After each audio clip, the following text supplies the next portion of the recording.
it's Mark Pires. I was walking down the road today. It's Renaissance Man. Another way. I'm here Ease my mind and to ease my mind and help my living. It's Renaissance Man. It's daily variety show Mark Pires Renaissance Man.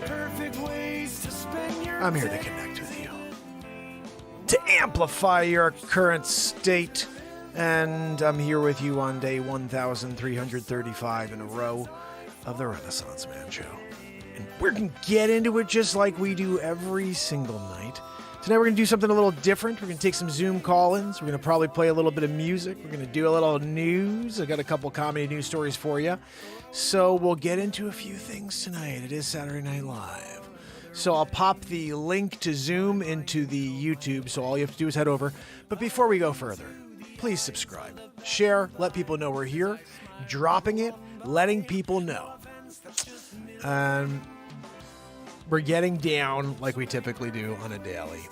Anyway, so let's see if we can get this party started. Let me see, I just saw something I have to check on. Sorry, hold on.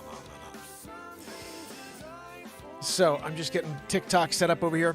Guys, smash the screen, share, we're down it. Zabrowski's over here about to give us a woohoo. It's Saturday Night Live. Jeffrey Flissick, my brother. Let's see, I'm going to go over to YouTube and say hello to the fam and friends from the top. S. Coop, I see Wolfie, I see Trish. I guess that's what I see so far on my screen. So if you're here, say hello, because the show's about to get started. Day 1,335 in a row, something to live for, show. Something to die for, yeah. Something to live for, yeah. We get some steel drums over here. What are we talking about? What are we talking about? Saturday Night Live.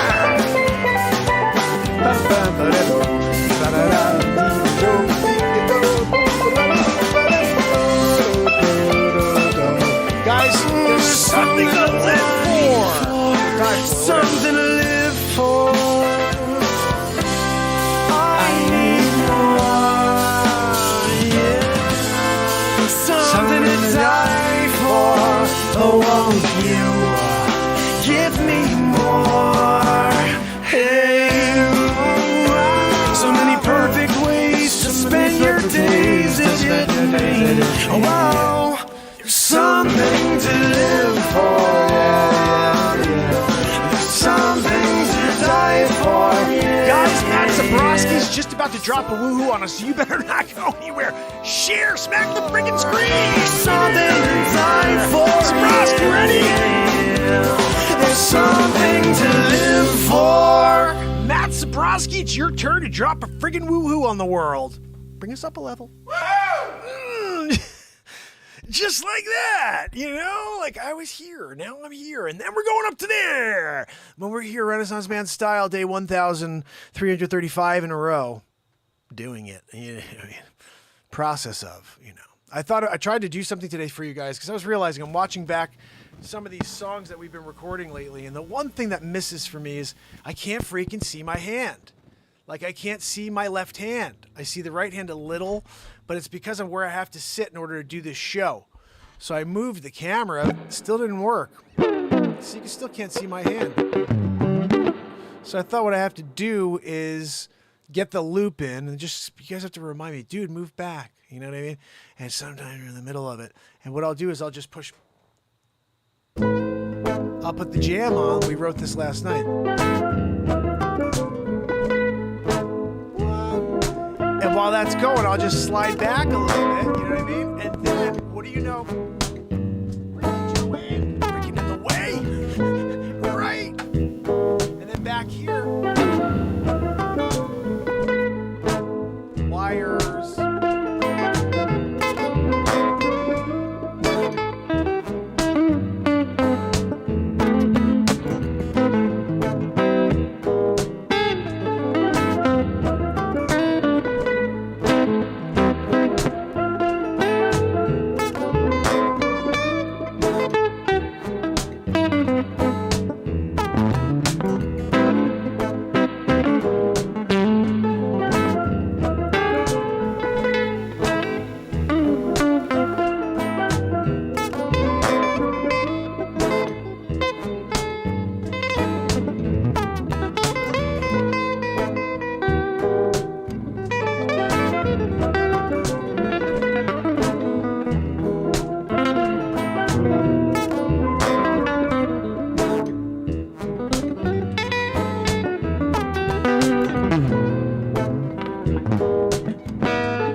So that's it. I don't even know if you can see it, but that's the point. Maybe we'll be able to get it to a point where you could actually see it a little bit. So how's everybody doing out there? Please smack the friggin' screen if you can. Longest running show on planet Earth. That's a freaking thing. 1,335 days in a row. Going on to year 5 soon. You kidding me? When we get to December 30th, when we get to December 30th, 2022, we are on the freaking cusp of year 5 in a row, every single day, never freaking missed a day, suppressed from the world. Why? Because we're breathing truth. Because we live in the moment, and you can't take that away from me, no. The way you close your eyes. I don't know how that freaking song goes, Joanne. What's that? No, Joanne, your wheeze is obnoxious tonight.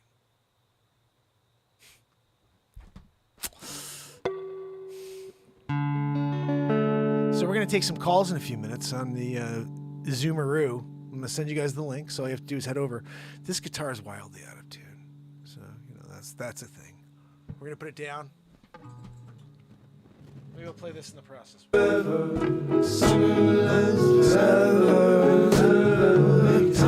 Time stops, yeah. Let summer last forever.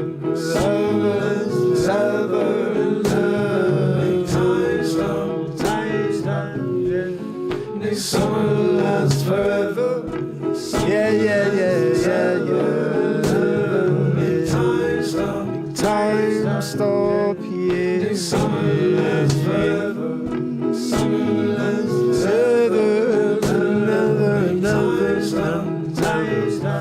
Another. Times that forever.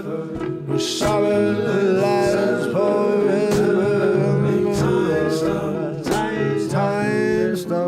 Summer lasts forever.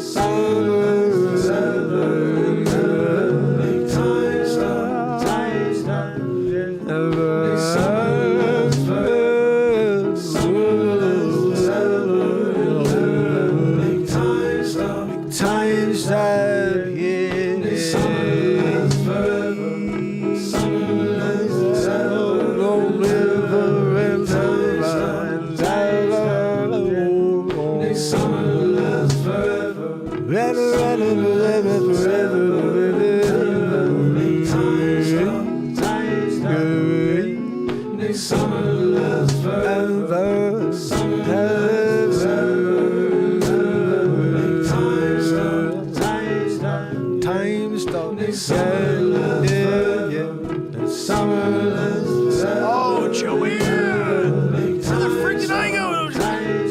I was there, and then I wasn't there, and then oh, thank you, Joanne. Thank you for bringing me back on the screen. Renaissance Man style, I'm here doing it. And then all of a sudden the news story's in front of me. And where did the song go? All of a sudden, Joanne says, poppity poop, you're out there. Like a triple diaper Joe. Anyway, guys, we're going to get into the story here. Then we're going to roll through a couple quick things, get into the Zoom calls. So don't go anywhere. Make sure you spread the friggin' word.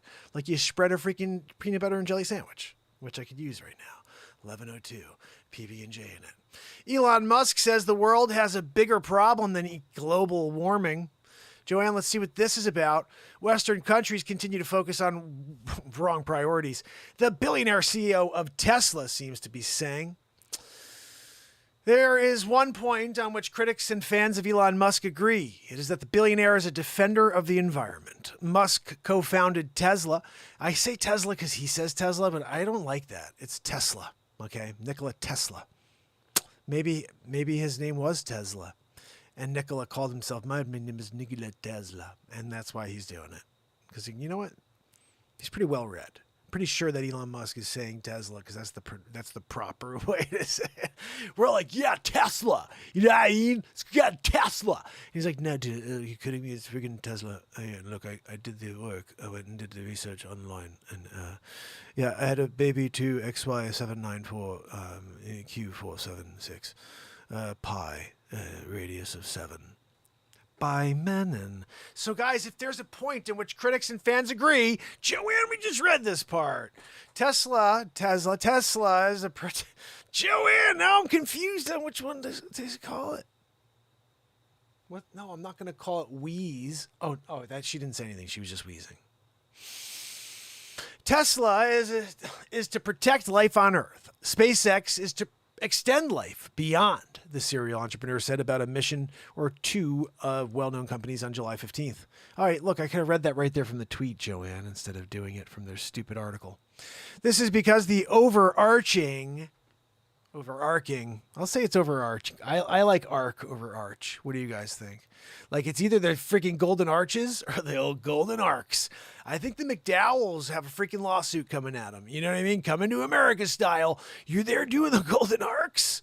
No, I'm sorry. You can't do that. They got the golden arches. They're doing it McDonald's style. Because of the McDonald's style overarching purpose of Tesla Motors, freaking did it again, Joanne. And the reason I am funding the company, this is Elon. Joanne, you didn't tell me I was going to do an Elon Musk impression for you tonight. Again, proper though. This is because the overarching purpose of Tesla Motors is the reason I'm funding the company is to help expedite the move and mine and burn hydrocarbon economy towards a solar electric economy. Which I believe will be the primary, but not exclusive, sustainable solution. Musk wrote in August 2006. 2006, Joanne! It's friggin' 16 years ago. This is ridiculous. He came up with the overarching purpose in 2006. They held out on us until 2022. Sort of secret guide to transform transportation to save planet from dying. 2006, Joanne, what the frig? You know what I mean? Like, we're here trying to figure out how to save the world. Elon Musk had the solution 2006. These motherfuckers, you know what I mean? They're holding it back. Every time someone's got a solution, we wind up dead. What happened to that dude? He was onto something. He found free energy. He could put water in his freaking engine and he could drive for 400 miles. What happened to him? He was poisoned. Guys, everybody who's ever had a freaking like real solution to like a real problem like cancer, gas, not having to spend, ridiculous amount of money on gas and oil, dead. Why did they die? They just die naturally, 95 years old? No, freaking poisoned at a restaurant. What are we talking about? That's literally what happens. You get a call, right? And you're the guy. You're sitting there and you're like, hold on a second, Sonny. I got a phone call coming. Hold on. Hello. Key, this is Fudge. You want me to go and freaking take someone out for you? What are we talking? Right? Hold on. I gotta find out what the freak did they do? Water in their freaking engine? No, I'm sorry. No, that doesn't exist. It does exist. Give me the address. I'm going down there with Luigi. You got Luigi in the freaking car? Going down? Take care of that situation? All of a sudden, what happened? Freaking underground with Jimmy Hoffa. Look, I've seen it before. I've seen the episode. It was a Matlock in 84. If you didn't see it, you can check it out. Episode 14, minute 17, I think it was. Yeah, minute 17. Joanne, can you look that one up? Matlock, episode 14, minute 17. And just let me know if that happened. Exactly like that. Killed off. Guys, if you don't know, this is freaking live improvisation. Get with the program. 2022. We got to still have the ability to have, a couple minutes in our minds to go with a bit. You know what I mean? And be like, you know what? I don't need a 30-second freaking TikTok bit. You know what I mean? I want a 5-minute drawn-out comedy routine. What are you going to do for me? Hold on a minute. What are we, you got... This is the problem. With 2022. You got 5 seconds to get someone's attention. What's it going to be? What are we doing? Oh, we got someone's getting carved up in the back. Oh, I'll watch that. Someone just got run over by, an old person. Just didn't see what the hell's going on. Drove right over someone's foot. Huh? What's going on, honey? You ran over my foot, Grandpa. You want to give me your insurance? Insurance? What the frig is that? Yeah, that's what I thought. 94, still driving, running into every freaking car on the road. Yeah. Was just playing like freaking pinball. Yeah, on the streets. Old grandpa there in his freaking Chevy Lumina. Guys, overarching. They're doing it. Tesla. Tesla, what the fuck? Guys, police seize vintage Bentley worth $115 million. Well, because of what's inside it. Not because the car's worth $115 million. No. Because of what's inside of the vehicular situation. The most expensive vintage Bentley ever sold was a rare 1932 4.5 liter supercharged blower Bentley that went for $7 million at an auction in England in 2012. One has now been discovered in Australia that's worth over 20 times that, but only because of what's in it. Police in New South Wales were tipped off that a 1960 Bentley S2 was being shipped from Canada and that they might want to check into it. Following its arrival at Port Botany on Thursday, authorities served a warrant at a home where it was being... Joanne! Get a freaking read! You know, you start it and then you can't freaking finish the line. Going back, Joanne. Yes, no, I ain't no romance now. Yes, you're fine. It's already clear and he's snapping for Canadian snapping for creation.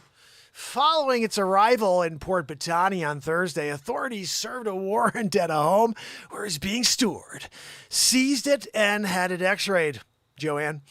Spotting some anomalies in the scan, they removed the headlights and found bags of methamphetamine stuffed behind them. Then they proceeded to dismantle the vehicle. All told, 350 pounds of meth and 130 pounds. I'm doing a freaking... What's the guy's name? Joanne, you know? Fire Marshal Bill.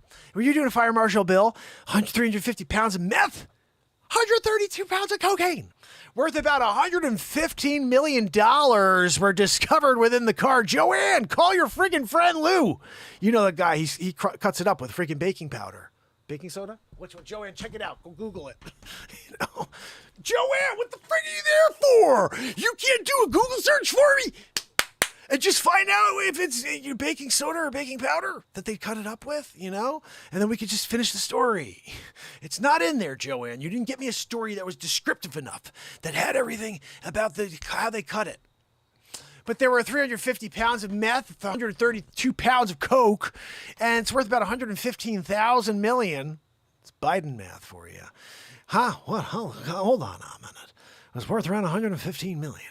My Aunt Judy told me if they were discovered within the car, see, in my triple diaper. TikToker, I appreciate you so much, my friend. You are enough for me to be satisfied. Life is about affecting a positive change one person at a time. And the bottom line is 2 men, ages 22 and 23, were taken into custody and charged with several drug trafficking offenses. A follow-up investigation led to 2 additional related arrests and seizure of 5 pounds of meth and $750,000 in cash. This is a 1932 4.5 liter supercharged blower Bentley auctioned in 2012 for $7 billion. Details of the vehicle and its ownership history were not released, but a typical S2 in top condition is worth around $75,000. So, well, its custom coach-built models can go for up to $350,000 according to the Haggerty collector car valuations. Joanne, I almost want to get Hammer Jammer out. Saturday Night Live style, you know. Is he anywhere to be found? Of course. Can't go anywhere without a freaking Hammer Jammer, you know what I mean? Ham Jam, thank you, ma'am, baby.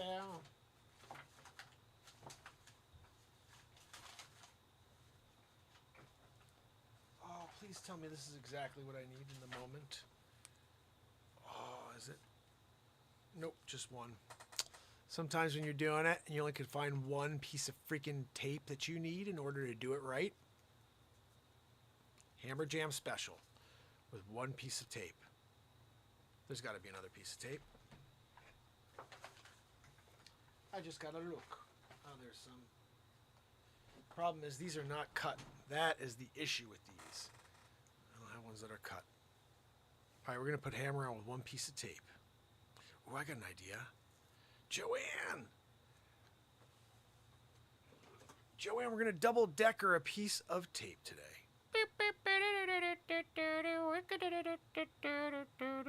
This is what we do, guys, when you're trying to figure out how to put a Hammer Jam special together. Actually, this may be a better way of doing the Hammer Jam, Joanne. We're going to find out in a second because we're popping Hammer Jam into action. Guys, you're not going to want to go anywhere for this, okay? Bottom line. I mean, if you do, it's on you. Hammer Jam. In fact, I think Hammer Jam's going to come out and have his intro. You know, that's really the way to do a Hammer Jam special, you know. So let's just quickly pop something on. I don't know what's here. We're going to push play. And it's going to give me a... Oh, I'm still on the screen, though, Joanne. It's a freaking fire the money with song. Zelle. I always ask for Zelle because the money The goes World's straight Gone into my Crazy. bank It's account. the title track to Yeah, my it works new even if you album, make which someone just came different out on than the I do. 25th. So All on the sign. head to Spotify Yeah. and type in Mark Pires, please. Zelle. Look for it in your banking app.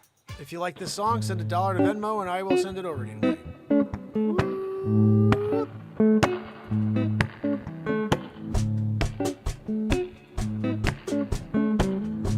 The parade is over, yeah. Everyone retiring, going home before midnight, yeah. Oh, I can't find a smile anywhere. Everywhere I look, I swear it's only hatred and division. Anywhere I'm speaking, yeah, I only getting it from you, and I've been feeling down on myself when I'm in the room with you. And I'm hoping you got a space in your heart, but you don't seem to have any kindness left. Yeah, you just left it at the door and you didn't look back. You can get away. It's like the world's gone crazy. You can get away. It's like the world's gone crazy. Up is down, yeah, left is right, yeah, bizarre world every night. Oh, and I don't know if I can ever come back to center, yeah, 'cause it's like it's a relentless event over and over again, yeah, and I'm stuck in a tailwind, and I spend, yeah, I can't ever get out of it, no, you can get away. It's like the world's gone crazy.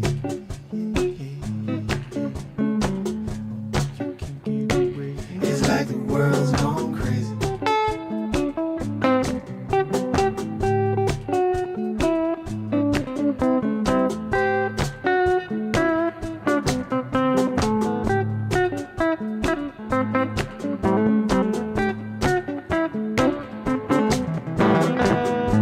With the blues, yeah, you can get through anything, I swear it. Let yourself feel everything that's happening to you.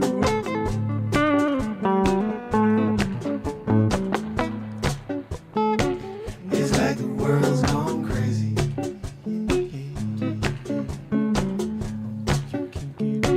It's like the world's gone crazy.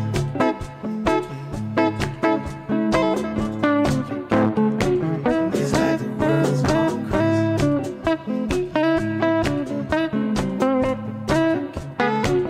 It's like the world's gone crazy.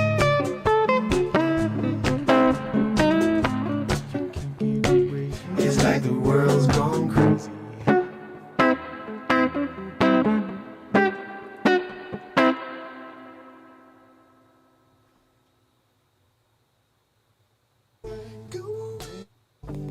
It's Hammerlin Jameson, and it's hammer time. That's right. Look, I'm here every single night on the Real Talk program to rip the lid off the fake news. That's right. It's hammer time. A little ham jam bam. Thank you, man. That's right, people. Look, check me out every single night on Hammer Time. Hammerlin Jameson. I'm back with you again to drop the hammer and rip the lid off the fake news. Old Hammer Jam had quite a doozy tonight. How's that with my friends having old shuckers? Shucking the friggin' clams. I took it down and then I had it friggin' followed them with some Jameson.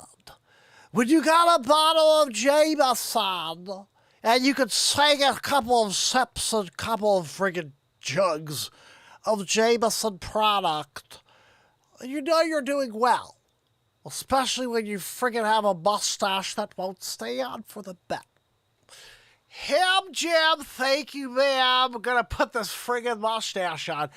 Joanne, could you get me some proper friggin' tape next time? I'm here doing the show. Trying to friggin' Hammer Jam the special in. I gotta put the song back on. Let's hammer on Jameson. Let's try this friggin' Ham Jam. It's hammer time. Hammer Jammer, thank you, Mammer. Ham Jam, well, he's back again. Ripping the lid off of the friggin' fake news. Ham Jam, thank you, ma'am. Look, it's been a long time since I spent a little moment with you. I gotta share a couple stories. Old Hammer Jam took a different job. I was doing grave digging. Had to dig a couple of graves. Has a couple stories about young people getting in line and getting a bugaboo. And when you drop the hammer and rip the lid off the fake news, they cancel you. Hammer Jam got canceled for a little while under my moniker, Ham Jam Thank You Ma'am, which basically I can't use anymore. But Hammer wanted to let you know that you're in good hands now. Going back to the nose. Joanne! We had a story on. Joanne, I think I need another glass of Jameson while I'm here doing the news. Oh, look at this stupid person with a hot dog. I kind of want to eat that hot dog right now. I'm hungry, Joanne. I think my stomach is growling. Oh, I'm sorry that you wheezing. Joanne likes to wheeze. Look, Ham Jam, I don't want to be the first to know in CBS News. I worked for CBS back in the 90s until I had an unfortunate situation where Ham Jam fell asleep live during a news broadcast, right on my Mexican pizza. I scalded the right side of my face. You can still see the scars. Countdown begins in NASA's Artemis 1 moon mission and a maiden flight of the SLS rocket. It's a mega rocket, Joanne. Mega rocket. How are you doing with my freaking Jameson? I'm ready for a refill. Countdown clocks began ticking Saturday for the maiden launch of NASA's new Space Launch System. Rocket Monday. How long is training, Ravenschnurren? Ich fragen Jürgen Grabenschurren, fragen friggin, for English, Hammer, English. I'm sorry. I may have had too much Jameson down, I'll think about it. Joanne, sometimes it kicks you in the old Tayloroo. After. I'm sorry. I'm going to try to get through the story for you. Ham Jam, thank you, ma'am. Trouble the hammer. Oh, Joanna fell.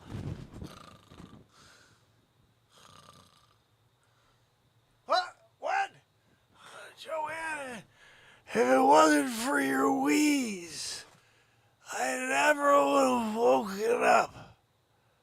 Thank you, God, for the wheeze of Joanne. Because I would have had another unfortunate situation where I may have fallen asleep on camera again. Oh, Joanne, I hit my friggin' face on the microphone again. Like in the summer of '84. Luganus. That's right. The year Luganus won the friggin' Olympic gold. Ham Jam's gonna take a break. I gotta get more Jameson. I will see you the next Hammer, ladies and gentlemen, son. And it's hammer time. That's right. Look, I'm here every single night on the Real Talk program to rip the lid off the fake news. That's right. It's hammer time. A little ham, jam, bam. Thank you, ma'am. That's right, people. Look, check me out every single night on hammer time. That's right. This guy comes and takes over the show, does it over and over. I'm here trying to do the news. Someone's got to lock the freaking door so Hammer doesn't come take over the show. You know, like we're here just trying to get into it. We're trying to see if we can connect, trying to get the news, comedy news, so we can take some Zoom calls. Freaking Hammer Jam comes out of nowhere, doing the old drop a hammer, ripping the lid off the fake news deal. You know, I get it. I get it, but like, Jim, my brother, mucho mas. When you're doing it, you got a mucho mas situation. You got Jim doing it, TikTok style, and then we're doing a little Zoom call action. Guys, the countdown begins for a rocket to the moon. Look at that. There's a little like lightning bolt that's going up to the moon. Look, guys, NASA's able to send like lightning bolts like directly to the moon's surface. And like, that's how they make contact on the moon, you know? And like, everybody's like, we're going, man. And like, we totally like that, man. Like, I was there, like, on a documentary visit, and like, my cousin, he stayed. Yeah, who do you think freaking shot the film? Zooming in now. Freaking lunar module. Terrible thing, you know what I mean? That lunar module. Let's be honest. I could roll some tinfoil around a couple of pieces of PVC. You know, got some duct tape. You can't duck it. You know what I mean? If you can't, you know, that's a thing. Like, you got to go and look. Urban Dictionary, it's in there. Like, you're just speaking the freaking lingo. If you can't duck it, you know what I mean? Kirby Puckett. Remember Kirby? He's quite a player. Shortly after a briefing, lightning struck two of the three 600-foot-tall protective towers around the SLS rocket. Guys, like, they wouldn't, like, manufacture a rocket to destroy this a lightning bolt to destroy this rocket prior to it not working properly anyway. Oh, we have to sideline it until 2029. You mean when the world's over because you destroyed it with your crazy freaking, you know, left-wing insanity? Yeah, I thought that there's something interesting. There are people, conservative, there are people who are Democrat and Republican that can absolutely get along. It's the freaking wackadoos that need to take a walk and go to find their own place to exist because the stupidity's got to go. It's the people who are common sense thinkers that can get along. They're Democrats and they're Republicans. It's not one or the other. That's the lie they tell you. It's the freaking morons out there. The totally off the wall left-wingers and the totally off the wall right-wingers. There's some on each side, but there's a freaking lot more on the left. And the thing is, you have to be able to categorize this into four. It's not just into two, it's into four, at least. You got the wackos, and you got people who are common sense. Values that make sense. Here, both sides of the track. Oh, what? We gotta say that? Okay, I'll say that because I don't want anybody to cancel me. This is where people are living right now. What? Oh, I gotta say what? I gotta agree. Wait, I gotta call you what? What was that? Okay, let me just program that into my friggin' phone. What are we talking about over here? I want to leave that out there. Maybe that should be the topic, the first topic of our Zoom call here is, I'm going to pop the Zoom number out there real quick so we can do this. And this could get, obviously, go into the woods pretty easily, but I think this is an interesting topic. What do you think about that?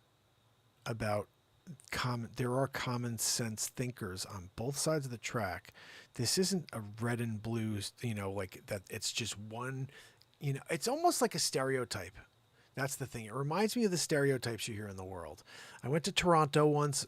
I'm doing this thing with this film. I'm doing this commercial with this guy, and he's from New York. I'm from Connecticut, and we're the only ones from the United States there. Everybody else is from Canada. They're all the people that work on this commercial are all from Toronto. They're all from that area or from somewhere in Canada. And the guy I was with was super friendly, the coolest guy in the world. He was engaged to this police officer in New York. And I remember I met her once, and he and I hit it off right away from the beginning. And he was this big dude, really, really cool dude. And right away, he had this great smile, and he's trying to hit it off with everybody. We're both just being polite and kind, trying to get a conversation started just to see where we are, lay of the land. And everybody's giving us the cold shoulder. It's so weird. It's the second time in my life this happened. And I'm like, what the hell's going on? Why are people doing this?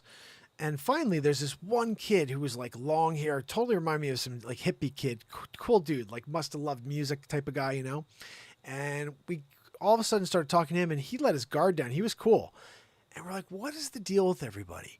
Why is everybody so mean to David, let's call him, and me? Why are they being so mean and cold to us? He said, oh, because we think all Americans are ignorant. And I was like, what? He's like, yeah, Canadians think Americans are ignorant. I was like, and I kind of just sat there and looked off just like that. And I go, well, that's an ignorant thing to say.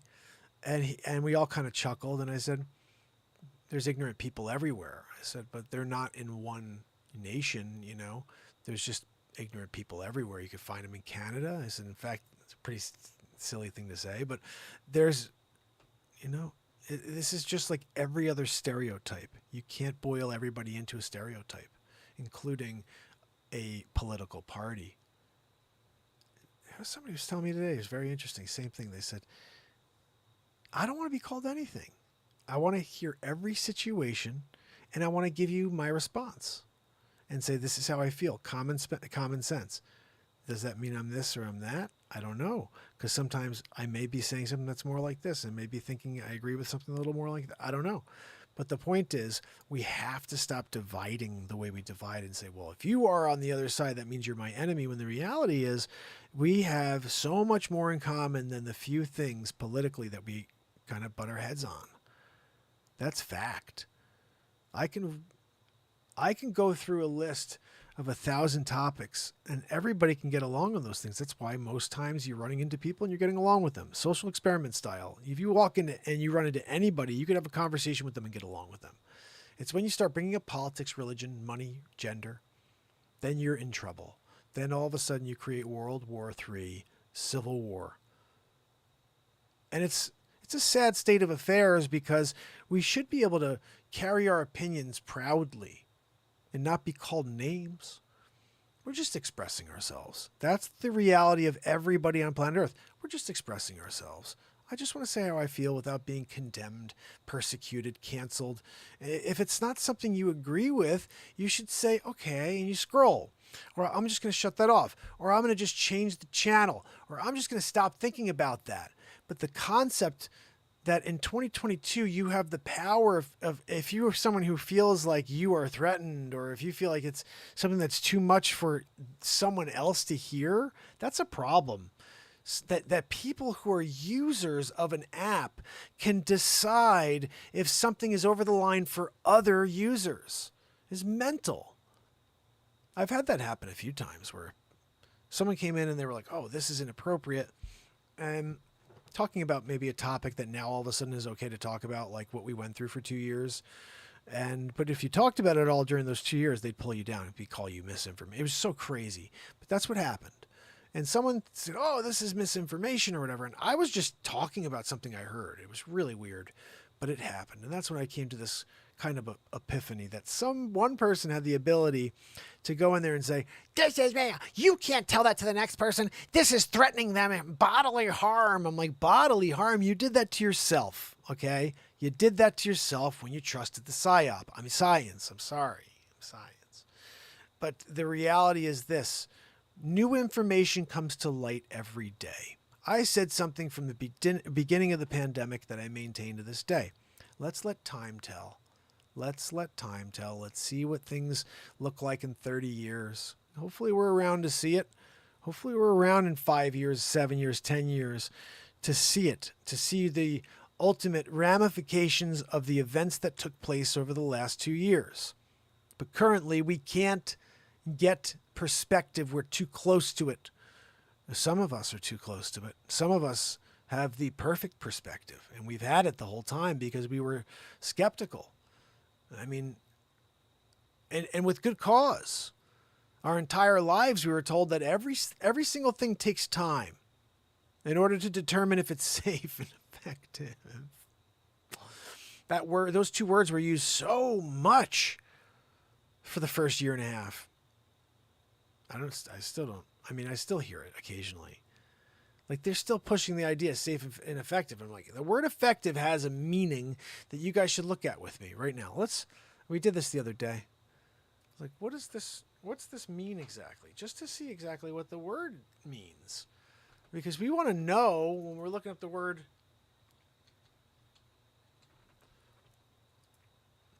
What's the word effective mean? Successful in producing a desired or intended result.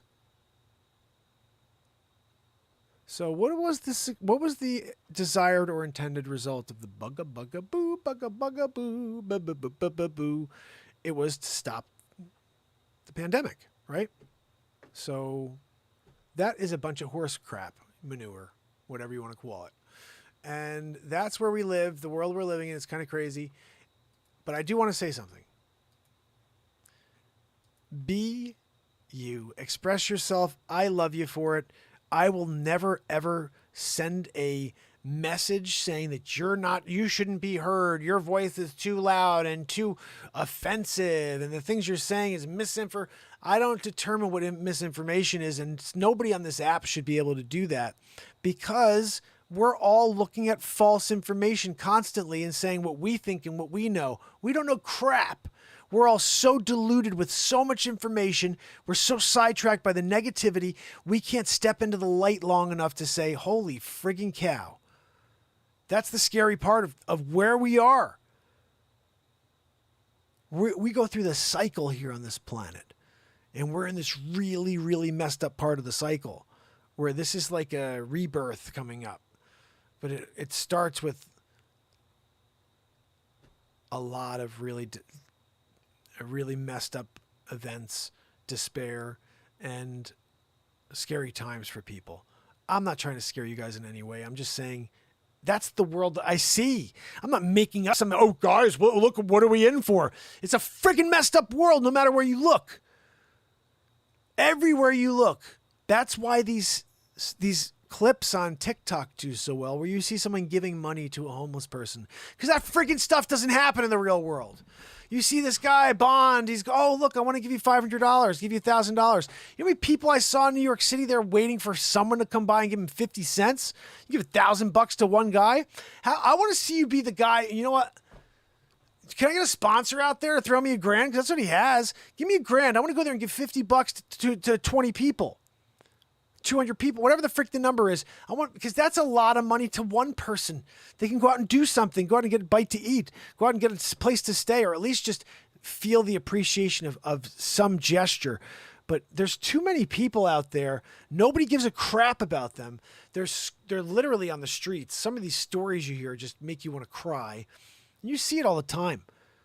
There's a guy here in my town who stands in the corner with a sign, a vet. Can you spare a few dollars? He's there every day.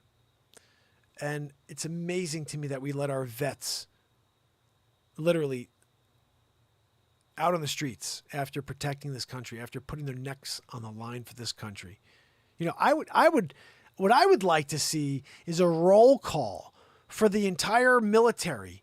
This is what I would have liked to see, okay? The military, who's out there who's not able to produce or get themselves together, maybe after PTSD, coming back from a war that they shouldn't have been in, and they come back here with no appreciation from this country. I want to hear of the amount of people out there who are on the streets, can't even get by. Those are the people who should be getting something from the government, not people who are given an opportunity to go out and make a living. Here you go. Here's an opportunity. You could go out there and learn from this professor, learn from that professor, go out and have a degree, to go out there and walk into a facility and say, I am qualified to get a job here. No. And there's not enough friggin' jobs out there right now. You gotta be kidding me with this bunch of horse shit. I'm so sick of it. And I'm sorry, guys. I'm kind of past the idea of never swearing. I'm over it. But the concept is this. Don't tell me that we're out of jobs, so we got to give a freaking handout to all these people who have these these college loans. How about you go to the people who are reaming them, the Fannie Maes, whatever the hell they're called, and you say, no, you're not going to charge them those interest rates anymore. F you. You're going to go after let's give them a break. We're in inflation at what are we dealing with? Let's just keep throwing money. Here we go. $1 trillion here, $1 trillion there. Where's that money come from? They don't have any money. The government has $0. It's our money. They keep taking it from us and giving it to Ukraine. Here's another friggin' $3 billion in military aid. $1 billion last month. $1 billion. I'm going to hold the $1 billion from you. Guys, there's so much corruption here. That's what I tried to friggin' stop with the Donald Trump show in 2019. 36 episodes of truth. Satire died in 2019. Why are they still throwing billions upon billions upon billions of dollars at Ukraine? Where the frig is the rest of the world? What? Well, we got to give it. We got another $3 billion. I'm going to poop it out of my triple diaper. What are we doing here? I just can't stand when we're dealing with stupidity and then the people around are like, that's fine, let's get another $3 billion to Ukraine, yay! What happens if freaking Putin takes over Ukraine? Where's all that money? It's coming back to us? Yes, of course. Send it back in the body bag. Putin sending it back with a couple bottles of freaking vodka. Molotov style. It's got a wick that's freaking running all the way back to Moscow. Look, I think they get the package. They light the freaking fuse. Shh. A couple days later, Sleep Sofa Joe's taking a poop in his diaper. What happened? My Aunt Judy told me there was a freaking bomb. Yeah, in your pants. Look, I want to be clear about something. If there was a competent person in office, I'd be happy. I'd be happy if we had a competent person in office. But I got a guy in the office who literally says, for faster response, apply online. Say it again. For a faster response, take a seat now. Don't poop your triple diaper. Don't say goodbye. Don't pass go. Don't collect $200.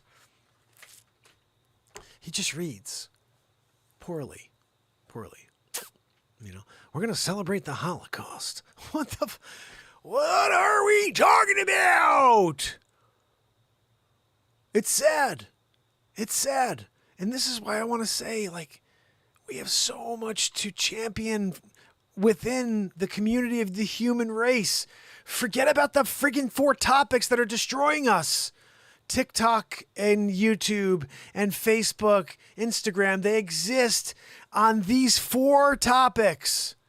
Negativity is the most important thing. It's just that's the overarching theme of it all. Religion, politics, money, and gender. If you keep talking about these things, it's going to bring people down. So let's stop right now. We're done with it. What I want to say to you is this. You are so amazing. You personally. We're living in a world where they're trying to tell you that you're not special, that you're not unique. After telling you for the first 14, 15 years of your life that you're amazing at everything. Oh yeah, you're so good at that. You kicked that goal really great, Lawrence. Lawrence kicked the goal with the bottom of his freaking foot. It rolled in like this. The kid thought he was going to kick it hard. He got out of the way. And then he got a goal. Lawrence, you're the best on the team. Lawrence goes up thinking he's a great soccer player. You suck, Lawrence. I tell my kids what they're good at. I tell them what they freaking suck at. Okay? We're living in a world where you need to be leveling with your children and help them improve on the things they're good at and not spend any time on the things they freaking suck at. But we're here and, oh, great job, Lawrence. You should try and get a scholarship. Scholarship? The kid's got 2 left feet and he keeps doing circles because of it. What are you talking about? So, tell the kid to go play chess, okay? He sucks at that too, he heard. No to the chess, okay, with Lawrence. Swim team. Oh, 2 left feet. I forgot. He's freaking swimming in circles. What are you doing? Creating a cyclone in there? You know what I mean? Like, oh, what's going on? It's down in the freaking pits there because of freaking Lawrence there doing his circles. He got the world record in circles, though. You know. We'll find something for you, Lawrence. Just take a breath, okay? After all those freaking circles, you know. Tammy. Oh my goodness, guys. Right? What are we doing over here?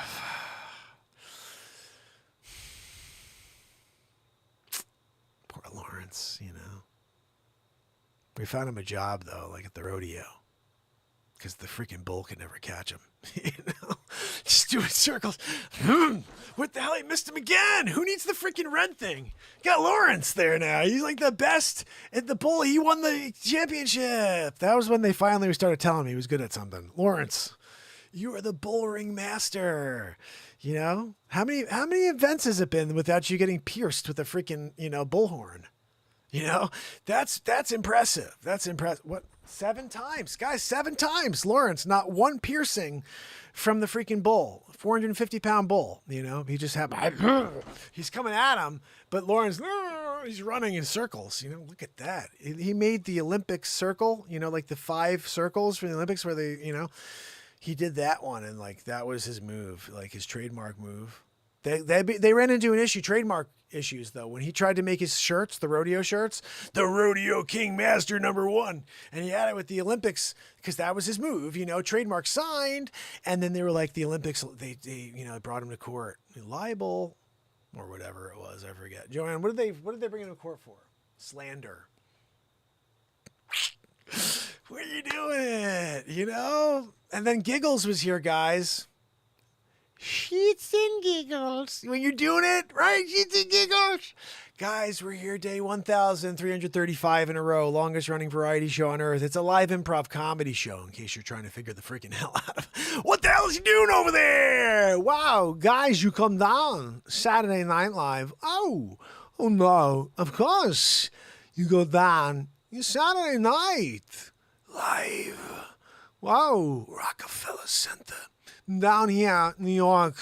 I'm doing it with my friends. Look, Empire State Building over my shoulder. Down, you got a dime bag in the park. I want my cut. Wow. When you got Christopher Walken in the studio doing it, you know what I mean? Whoa! Got Christopher Walken coming down. Al Pacino. Gonna go down, get a cappuccino with Al Pacino. Of course, you're going to get a cappuccino with Al Pacino. I'm going to go down. We're going out with Owen Wilson. What are you talking about? We're going down with Owen Wilson, winning big league. Yep, no. Going to go down with Melania. Going to bring Barrett here. Going to have a good time with my friends. Yeah, look at that. Getting down. Doogie boogie boogie boo boo. All right, guys, let's get into some Zoom calls. Here, Aviga, I'm going to give you the link. This is the link to the show. You can get into the show by clicking the link and typing the word FAM. F-A-M. Here is the link. Bang, biggity boo. Clicking on that, you're in the Zoom. And I made a little special thing, depending, I'm not sure how many people are going to call it at once, but I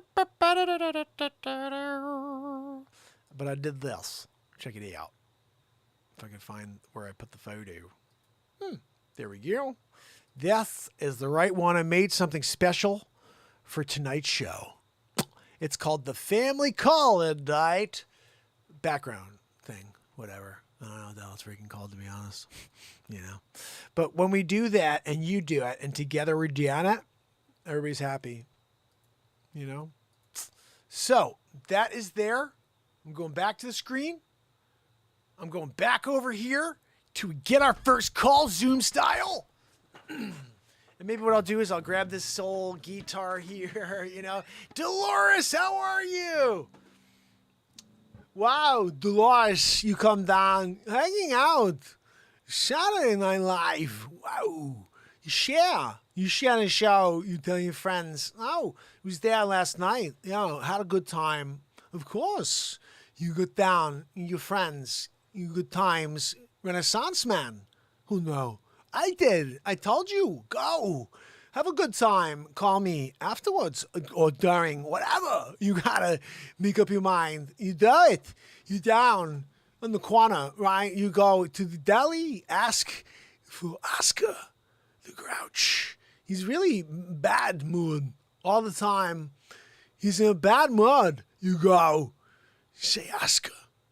Grab me a lottery ticket and give you special numbers 15, 9, 7, 13, 24, 6, and 42. You did it. Yeah, man. Oh, Powerball. I forgot. 18. You take the 18. You got it. The ticket. You check Powerball, ding, ding, ding. You go back to Oscar. You turn that frown upside down. Oscar, here's a 500 snack in the freaking face. Bang, biggity boo.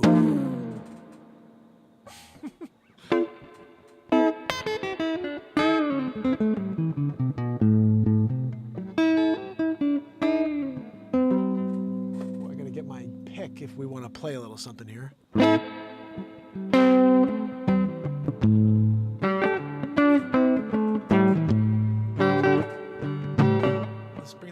I gotta remind myself to bring the hands up so you can see my frigging guitar.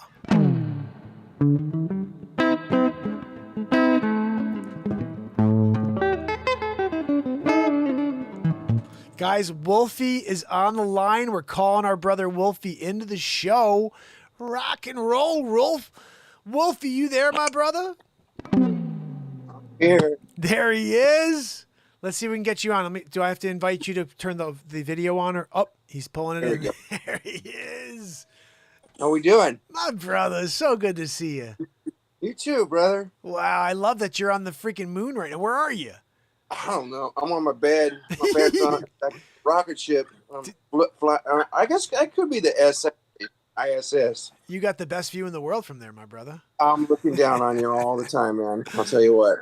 My man, it's so good to see you. You too, brother. How you been? How are things? Good, man. How have you been? All right? I'm good now. You know, I've been laid up in bed for about 10 days and hobbling around. I got a new hip. A new hip? Yeah, a new right hip, a total hip replacement. So I suggest all y'all take care of your joints. For sure, for sure. Was it something that happened over just years and years of abuse? Basically by working out, hiking? Thing, just gravity, natural wear and tear. And then apparently I have like a flat spot on like the outer ball of both of my femurs. So the doctor said it potentially could be from childbirth.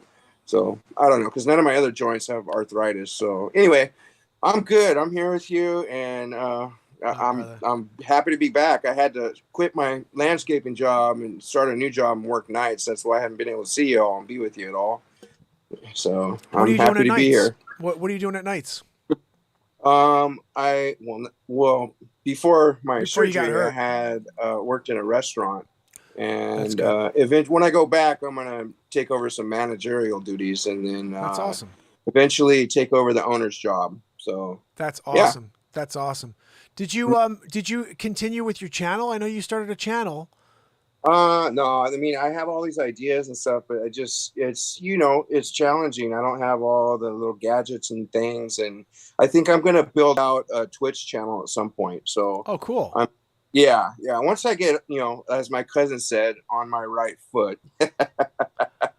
Well, especially with that hip right too, foot. Yeah. I get my stuff together. Yeah. That's awesome, absolutely, brother. That's awesome. Yeah. You got a guitar sitting over there? I do. Yeah, but it's been in the closet for a while. I was always wondering, honestly, I've been in tremendous pain for a good year straight, and so it's really stopped me from doing everything I love because it's just been painful, and I'm looking forward to get back to everything. So I'll have to put some strings on her and get it all cleaned up. And I've got a Fender guitar and a Fender reverb amp. Oh, so, nice. Yeah, it's funny. I got this. Oh, I'm sorry, Fender tremolo. It's got a 15 in it. Ooh, that's really nice. I got this Mesa Boogie sitting behind me. It's a Nomad, and I was realizing it the other day. I plugged into it, and it's freaking ridiculous. But every day when I play, I just go direct. So there's no amps involved. I just have a little bit of. That's just without any amps, it's just directly into the road. So I'm thinking about maybe putting a mic in front of that Mesa and actually plugging this puppy in going forward and just having it go live through that amp, because the thing is tight. Not to mention I've got my talk box on there. That's the only reason I got it going again, is because my talk box.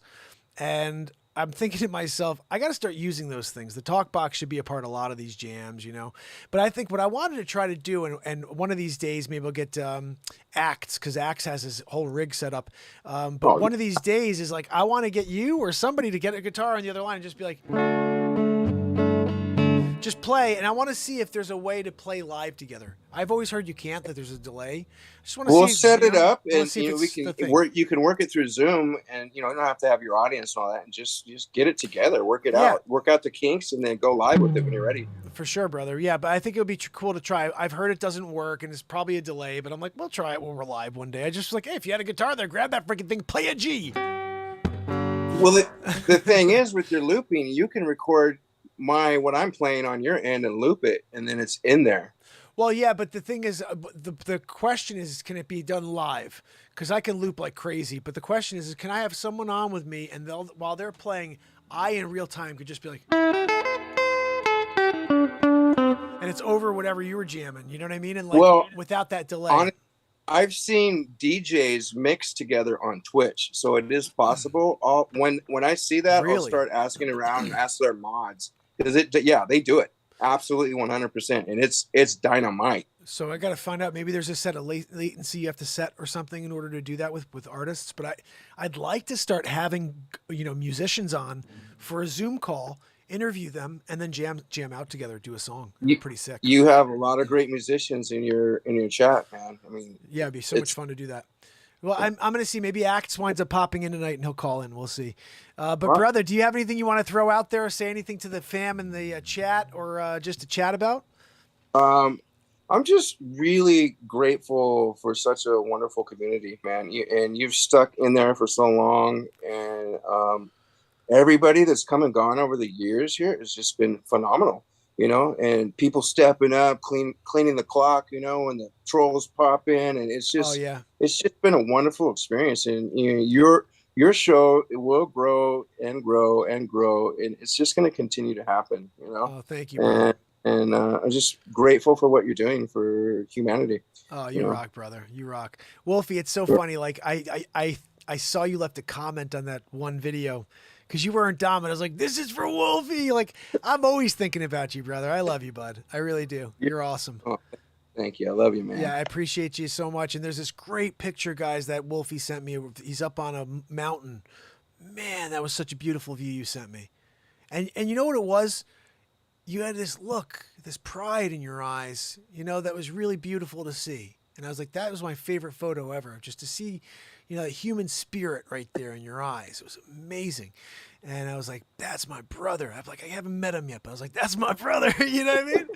That was so my birthday, and we went out to the lake here, and nobody was around, because my birthday's in February. So, it's usually cold and rainy. And I took my family to my favorite campsite that nobody was there. It was like one person there at the campground. And all of a sudden this breeze came up, because there's a cliff right there, and you're looking out over, you're probably like 100 feet up looking over the lake. And then I had these kites in my Suburban. I busted out. I was flying a rainbow George. What was it? George, what's that?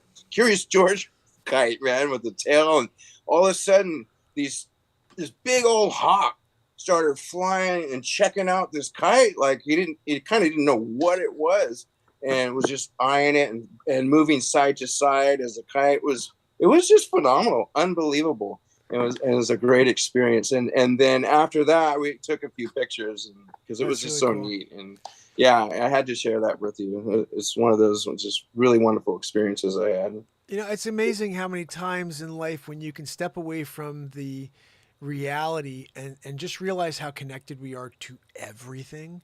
It's kind of crazy, and it takes getting into those serene environments where all of a sudden you're like, man, am I almost connected like with the animals? Like what's going on? There's like some really crazy stuff, you know? Oh yeah, we're connected to everything. Yeah, Life is you, baby. That energy Life is everything. you. My brother. Oh man. Well, this is awesome having you on. You had any final words to see if anybody else wants to call in? Good vibes and love to everybody, you know, and I my prayer is that, you know, everybody on the planet that is not awakened in due time, you know, come home to the central fire. We got this. Love wins. For sure. Love wins always. That's right. Let those words freaking ring, guys. Love wins. That's what this show is. That's what this show's been. 1,335 days of love and hope. You know? And hopefully tomorrow we'll get some more family members to join us and continue to build out this positivity here. Right on, right on. Thank you, Mark. My brother, I love you. Keep recuperating, all right? Man, you know what? I'm blown away. I'm good today. You know, today's day 10. It's good. Awesome, brother. You're over it. Awesome. Well, listen, next time we have you on, get those strings on. We're going to rock out, see if it works. 100%. 100%. My brother, love you. Be good, okay? All right, bye-bye. Wolfie, you rock. Be good, bud. Sure. Woo, Wolfie in the house.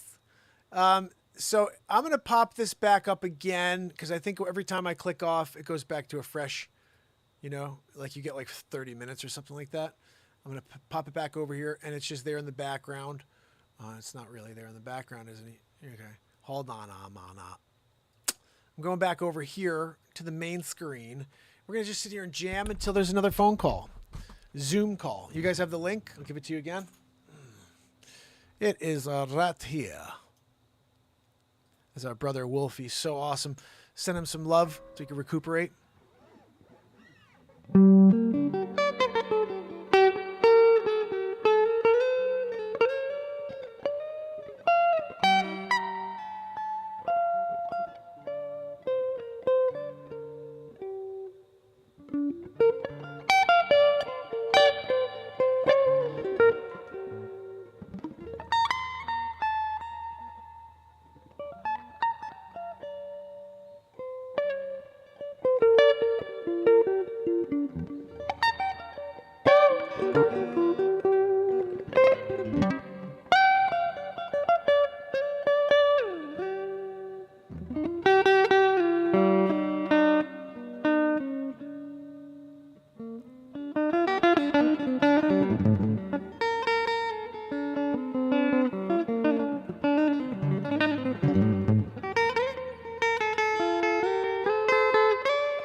Can we get a pup in tune?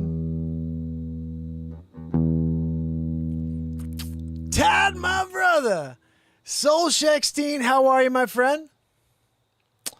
Eyebrow, how are you? Albag, how you done? Good to see you guys. Wow, guys, Saul came down, Shacklestein. Of course, he's hanging out. And of course, Eyebrow is smooth. Oh, he's a mutt. Guys, do you see that the mullet is back? Yeah. What are we talking about? Got a freaking mullet?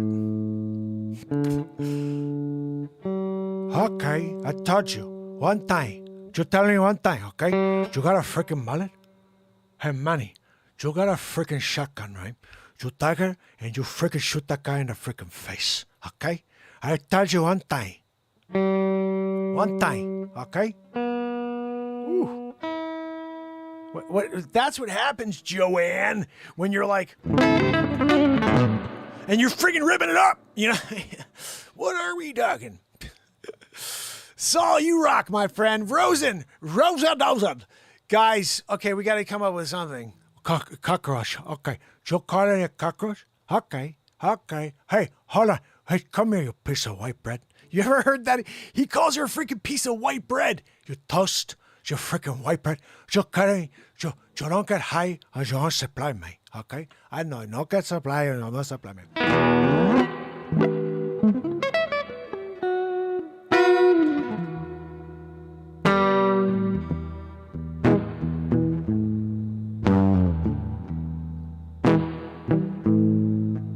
Hey, I freaking told you, mate. You better freaking, you keep that shit down, mate, okay? Hey, Manny, what I told you, I take care of it, mate. With that soda bomb. Where's that soda bomb, man? Soda bomb? Yeah, I gotta meet him on Saturday, man. Now, Joe, why don't you forget about me? I take care of it. What you talking about? It's my guy, man. Hey, you got your mind on the ladies, man, okay? You're not thinking about the freaking dollars, okay? Well, I'm a partner, junior partner. Hey, fuck you, man. Junior partner. Mac Burger in the house. Oh, goodness. All right, let's just rock something quickly before we get something else going here.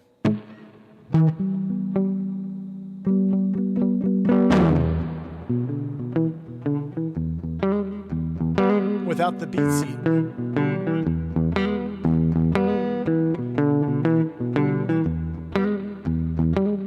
Love me 2 times, baby.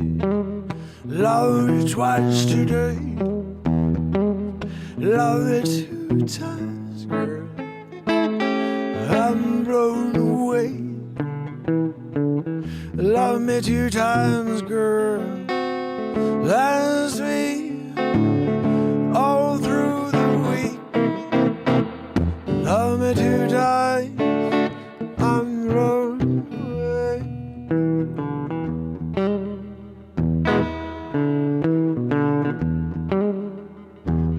Love me 1 time. Could not speak. Love me 2 times. My knees got weak.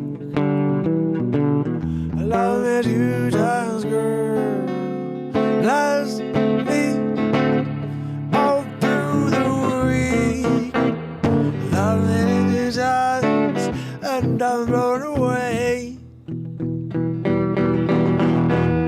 Love me 2 times, I'm blown away.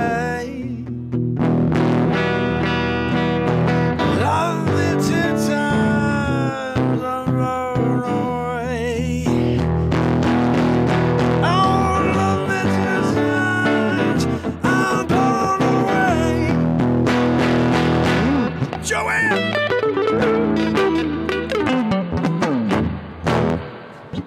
Throwing the freaking guitar against the wall, Joanne! So we do at the end of the song, always. We break a guitar every show. 1,335 days in a row of it. It's the longest running show breaking a freaking guitar against the wall on planet Earth, right? What's that, Joanne? No, Joanne, you can't sell tonight's guitar on eBay like you did last night's. She's making a killing. Yeah, I do pay her in doll hair, so she's got to make a living somehow, you know? Joanne, that's the deal you made. You signed the contract. $500 hairs an episode. That's on you.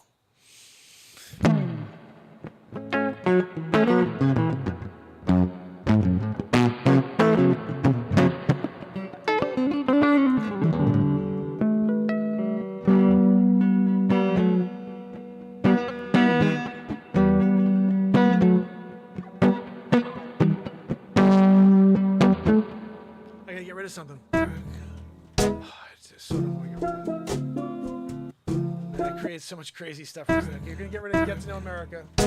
Let's listen to it one final time. This was created live here, and this is my theme song to the show, Get to Know America. It's a channel on YouTube.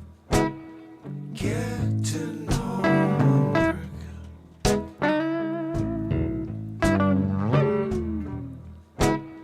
Get to know America. Get to know America. Get to know. All right, that's it. Theme song done. It's already in the books anyway. We got it. Now we got an open channel. I liked what I was doing there.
bass line in here. I gotta get that beat seat out. I'm thinking.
Tad, thank you guys so much. Tad again, thank you, brother. Hope you guys are enjoying it. We're about to get into something. I can get that beat seat going in a second.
Channel.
Sorry, guys.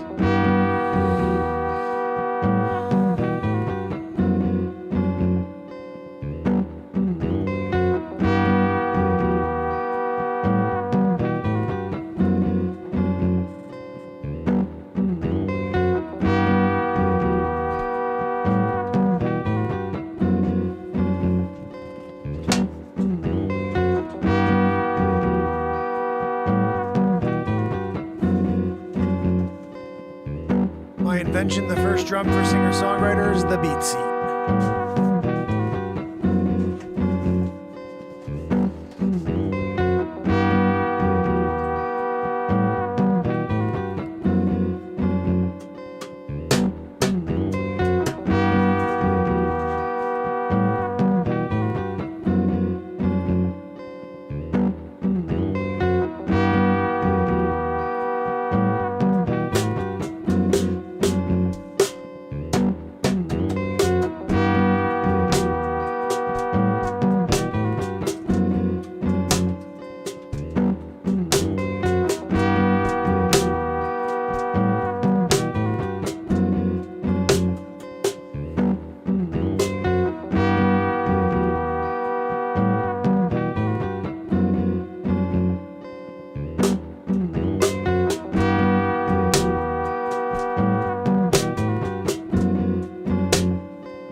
All right. Little Jammaroo. Looks like we've got another call here. Let's take it. Who is on with the Renaissance Man show? Day 1,100, whatever the frig it is in a row. Who's there with us? Anybody? Bueller? Say hello. If you'd like to pop on the screen and we'll have some fun.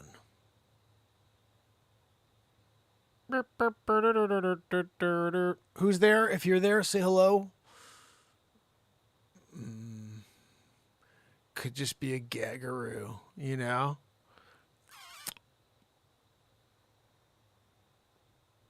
Anybody on with the Renaissance Man show? Let's see. I'm going to go over to figure out Zoom because I don't know how it works. Right? I don't know it down. Let's see. Let's see over here.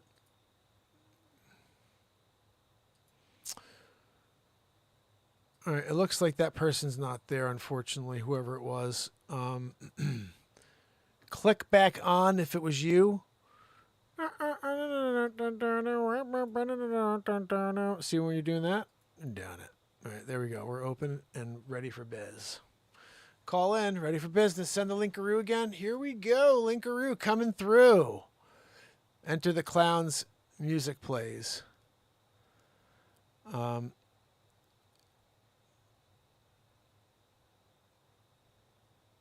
You know, actually, if you guys...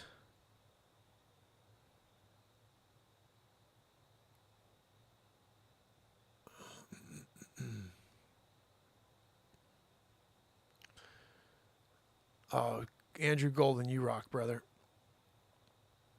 You know, I'm going to pop something on real quick because, guys, I got to grab a bowl of cereal. It's freaking 12:30.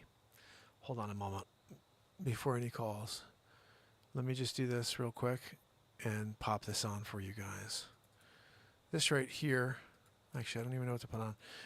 Okay, my 15th album just came out on iTunes and Spotify just the other day. And I'm going to play one of the newest songs that hopefully you'll spread the word and let people hear. It's called Fluffhead McGee. It's because somebody came in and asked me to play a Fish song called Fluffhead. And I don't know freaking Fish, unfortunately. So, or fortunately, I don't know, depending on you how you feel about it, but I don't know Fish. So we play this instead. This is called Fluffhead McGee. Hope you enjoy it. Like it here. Here we go. And again, this is something you can pick up right now. Actually, if you send me $1, hold on, look at that. Send me $1. Look, Joanne, $1 on Venmo, and I'll send you this song right after. It's called Fluffhead McGee. Here we go. Joanne, can you take off the mute deal? You know what I mean? Thank you.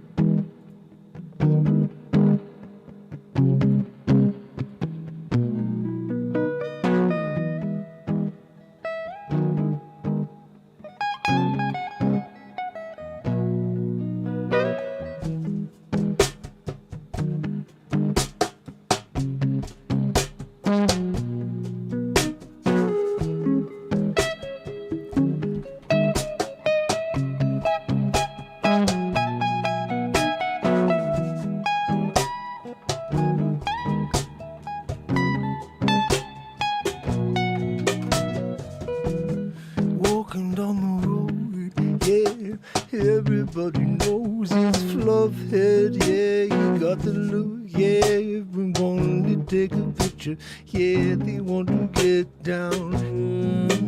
Fluffhead, yeah, everybody want to get the time with the man, yeah, oh, Fluffhead, yeah, the biggest that you ever seen, yeah, never seen another, yeah, Fluffhead, yeah.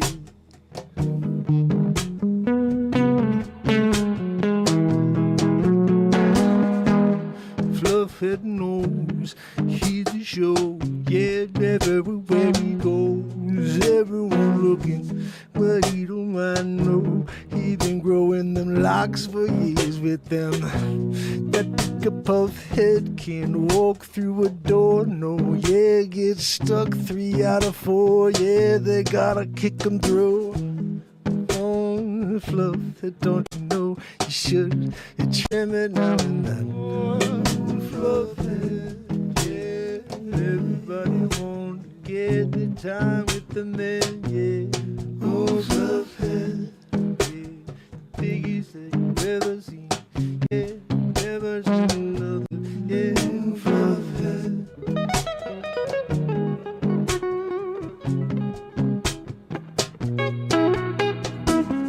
The ice cream shop, yeah, at the pizza store, yeah, everywhere we go, everyone wants to take a picture with Fluffhead, yeah, you know he's really red, yeah, oh yeah, Fluffhead, yeah, everybody want to get time with the man, yeah, Fluffhead, yeah, oh, never bring him back every day, yeah, you got the flow, yeah, Fluffhead, yeah, everybody want to get the time with the man, yeah, oh, Fluffhead, yeah, yeah, biggest you've ever seen, yeah, never seen another, yeah, Fluffhead, yeah,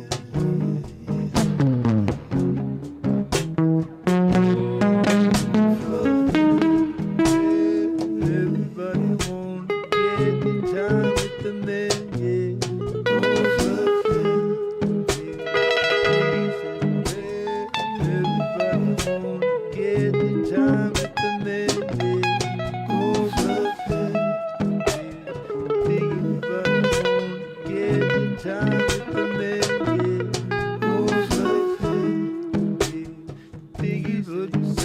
for miles round. Yeah, you can't hide that flare.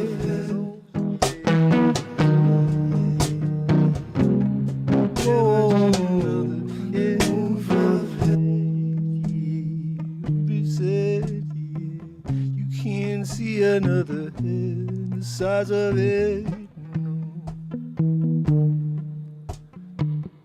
Fluff head, yeah, fluff head, yeah, yeah.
Fluffhead McGee, live and available on Spotify for free, on iTunes if you want to support a brother, independent artist. Jeffrey, my brother, if you want to try to get back on again. Sorry, I am still finishing up that bowl of cereal, so if you want, I do have something else if you're in the process. Let me pop this on real quick. This is show you a little Time to turn this on. variety. This is a variety show. Let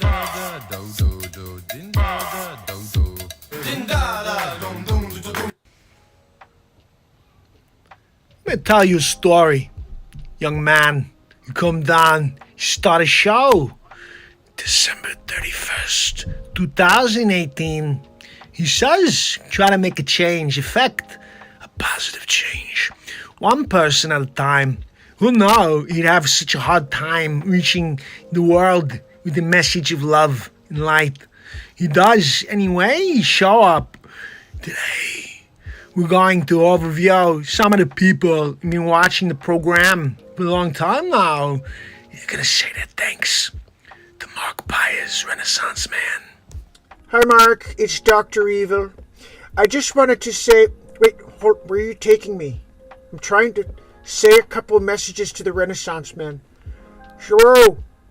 So, you made it to 3 years straight. You did, Dr. Evil. Our allies like Mark Zuckerberg have done a phenomenal job stopping his content, but we must work harder. I'm thinking murder hornets. Let's order them in bulk and send them to the Renaissance Man. That's a great idea, Dr. Evil. I know. I'm frickin' Dr. Evil. Let's see if he makes it to 4. Today is the 3-year anniversary and the new year of Mark Pires Renaissance Man. I feel kind of bad. I called him lazy at the 500 days. I said, you better show us that you really want it. And now he's here, almost 1,100 days in a row. 3 years. Yeah, he's winning big league. And I wanted to say congratulations. Yes, no, he's doing good. I try to call every once in a while, Balatia and we watch it Mar-a-Lago with Baron. Just make sure when you tune into YouTube that you get to the Renaissance Man show and you'll win big league, just like me and Balatia. And Baron, too, he's 12 feet tall. He's still growing, actually. Winning big league. Anyway, congratulations, Mark. Hi, Mark. It's Elon Musk. I just wanted to thank you for all of your hard work. You're doing a great job for humanity with your positivity show. I'm going to keep working on Tesla, and you keep working on humanity. Happy New Year. Hi, it's Jordan Peterson. I just wanted to tell you how much I appreciate your work. You've been broadcasting live for over 1,000 days in a row. It's very hard to do that in 2021 with all of the cancel culture. You're doing it very effectively. I must confess, I'm a huge fan of the messaging. I'm always watching your show. And I just want you to know I'm very proud of you. I just wanted to say congratulations to Mark Pires Renaissance. I miss you, Normie. He's tuning in 3 years live. I was hoping to be there, like, in studio, but I'm there in spirit. I just wanted to say congratulations to Mark Pires Renaissance Man. Talking about 3-year anniversary. You kidding me? It's such a big deal. I couldn't believe it. I was watching the show the other night. I'm like, he's doing 3-year anniversary? We're almost there? I was like, are you kidding me? Whoa. This guy's crazy, doing it every night. I called Zoolander. I was like, are you kidding me? This guy's going live every day. We started tuning in together and watching it. I called Christopher Walken, too, to tell him about it. I just want to say congratulations to the Renaissance Man. 3 years? Are you kidding me? That's some serious dedication. Hi, Mark. It's Bezos. I just wanted to wish you a happy new year. 3 years in a row. That is phenomenal. You know, I started Amazon because I put my head down and I just kept going. Your pursuits are your own, Mark. You need to put your head down like Bezos and you can accomplish anything. So happy new year. What's up, guys? Gary V. I'm crushing it. Just wanted to let you know Mark Pires Renaissance Man. 1,095 days in a row, 3 years in a row live. Crushing it. Look, I told you, if you're not willing to put the time in and be everything for the people and then show your love, then you'll never crush it. Mark, it's Dr. Fauci. Just wanted to say congratulations. That's a lot to do. 3 years in a row. I mean, doing it 1 year in a row is a lot. But I just wanted to say, make sure you get your bugaboo. I'm very proud of the bugaboo. It doesn't work, but go get it, okay? Make your neighbors feel safe. And I just wanted to say Happy New Year. Hi, Mark. It's Bill Gates. I just wanted to say congratulations. 3 years in a row. That's phenomenal. I've been working on Vaxaroos, as you know. I'm trying to stop the population from growing.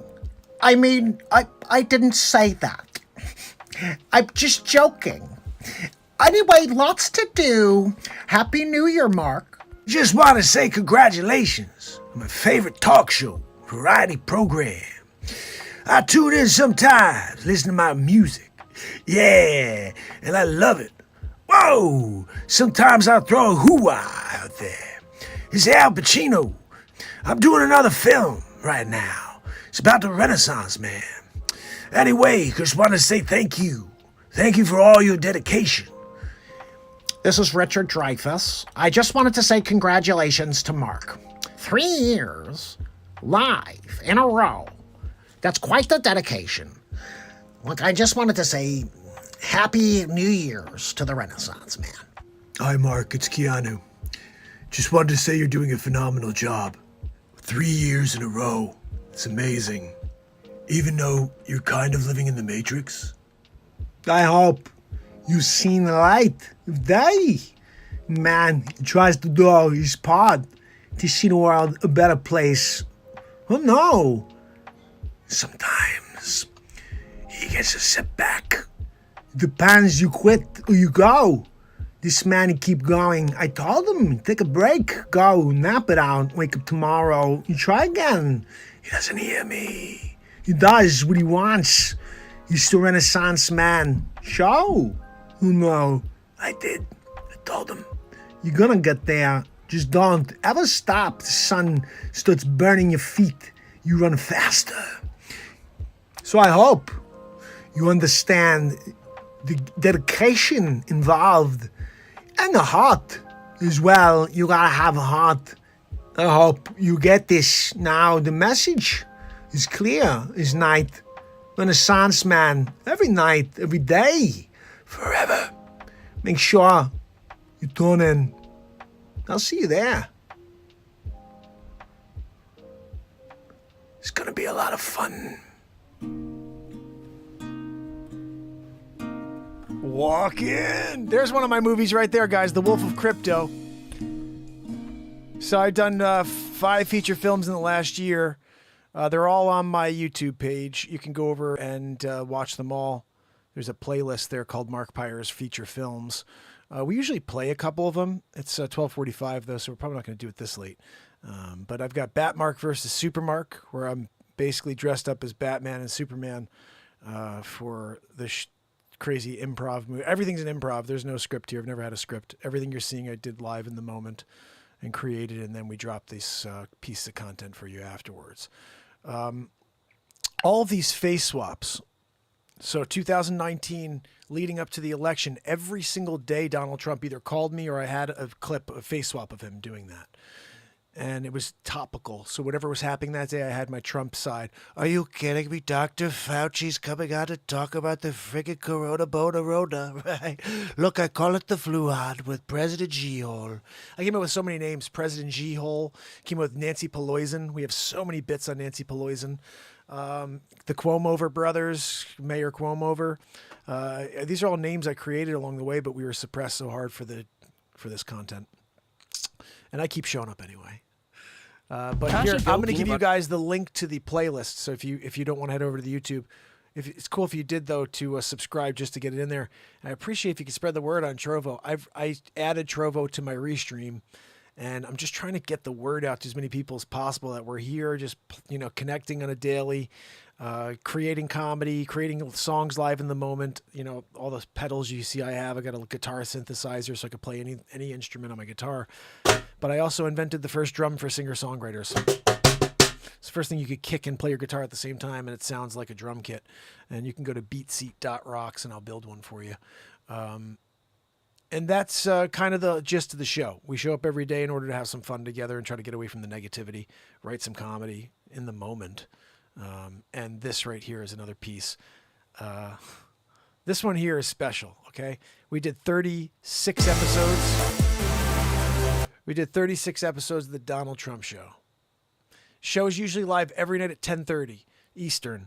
So we're on, and I try to get on closer to 10, but it's usually closer to 10:30, just to be honest. So it's like, I try to get on at 10. So you may want to just peep on. But yeah, it's usually 10:30. And we're trying to do shorter shows because I used to do 2 hours every night. We're about 2 hours right now. I was doing 4 hours most nights, but all the content's there. If you ever want to check it out, there's 2,600 pieces of content on YouTube. 2,600, it's sick. And the amount of face swaps that are there, it's like 300-400 face swaps. There are so many comedy movies and shows we started that we just haven't finished as movies yet. And so I'll have a few more feature films coming out soon. We already did most of the work for Back to the Future, Mark. I'm from the year 2769. I'm a time traveler. And we realized that within the mix that I've been everybody in the past as well. Like they send me back and I show up as a spirit into a new body, and I keep doing these freaking ridiculously silly, crazy things like painting the Sistine Chapel. That's right, Michelangelo. And then I also did the freaking Leo Marco da Vinci. What I did the Codex, in the helicopter, the first one. That was me. But the best was when I penned the fifth. Dun, dun, dun, dun, dun, dun, dun, dun. When you're doing a Wolfgang Amadeus Marx art and people are, stealing my work and giving it to that freaking hack, Mozart. Right. So that's Back to the Future Mark. And then, of course, we have Jurassic Mark. We have Invisible Mark. We've got, these are all crazy things that people brought up on the show, where I just started doing Stuck on Mars, where I was basically doing a report in front of a freaking rocket for SpaceX. The rocket takes off and I was like, geez, well, what happens to me as the reporter right in front of that rocket? I think I get stuck to that rocket and all of a sudden I'm on freaking Mars. There's 8 episodes of that. I found a freaking Milky Way on Mars, and I found a freaking Pepsi and a Snickers. Joanne, what was it? Joanne, was it Snickers or was it a Milky Way? Joanne, she's just wheezing back there, That's Joanne for you. She's wheezing the entire show. It destroys the entire flow of the show while we're in the, in the moment. Anyway. So, yeah, Mark's art. S-Coop knows. I mean, look, it's down the line, You guys dealing with CERN, trying to figure it out because you were Mandela'd, only to find out that you were Mark Dela'd. Yeah, because I was also Nelson Mark Dela. I did the speech. I was there. 20 years in prison. I did the work. License plates. It's almost like the time that I was there and I parted the freaking Red Sea as Marxist. There at the bottom of the freaking, Mount Sinai. Come up here, take these 2 tablets and friggin' grab that rock over there. Thou. Friggin' 7 years later, just to, you couldn't do it, God. You couldn't just give me the freaking tablets, all done, ready to go. Riggedy boo, I'm ready to go. I'm gonna throw one on this shoulder, one on the other. God, I'll be back later. Walking down the hill, 2 gospels, one on each shoulder. Thou shalt not. Of course, you dropped that one. Had to go back up and do it all over again, Marxist. But I parted the Red Sea. That was the cool part. But yeah, so we joke around and we say things like Back to the Future Mark is from the year 2769, and in the year 2769 there's 12 people left. I'm one of them. Everybody got the bugaboo. I trust the psyop. Sorry, I mean the science, right? Of course you trust the science. Dr. Weasel Fudge. God damn, get your freaking science. He's the only one who changed his story 57 times. The skeptics said the same thing from day one to today. But they were pulled. So, I don't like what I did with the camera. It's weird though. I don't understand why. So for example, if I was to grab the geek right now, you're going to see it. See? It's right there front and freaking center, Joanne.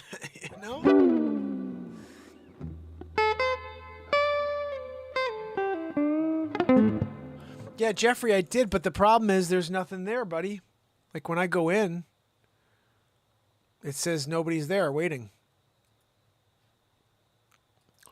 I thought I saw you in there a little while ago, though.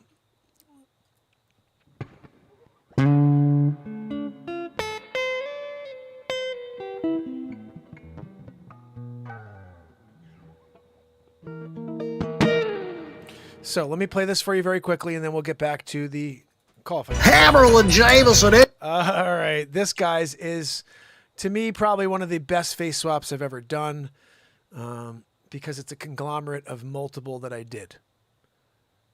All right, let's do this. I'm just going to shut this down for now. Let me just go back to it after. All right, this right here, guys, is called The Gates of Evil. I hope you enjoy it. Hammerlin Jameson introducing episode 16 of the Donald Trump Show, The Gates to Evil. Thank you. Thank you very much. Thank you for joining me on episode 16 of the Donald Trump Show. Today we're talking about Dr. Evil. That's right, Bill Gates, Fauci. They're all in it together. And I think you'll be surprised when you see Vladimir Putin in the mix. And even George Soros. So we're going to get into it now. Let's take a look at the first piece.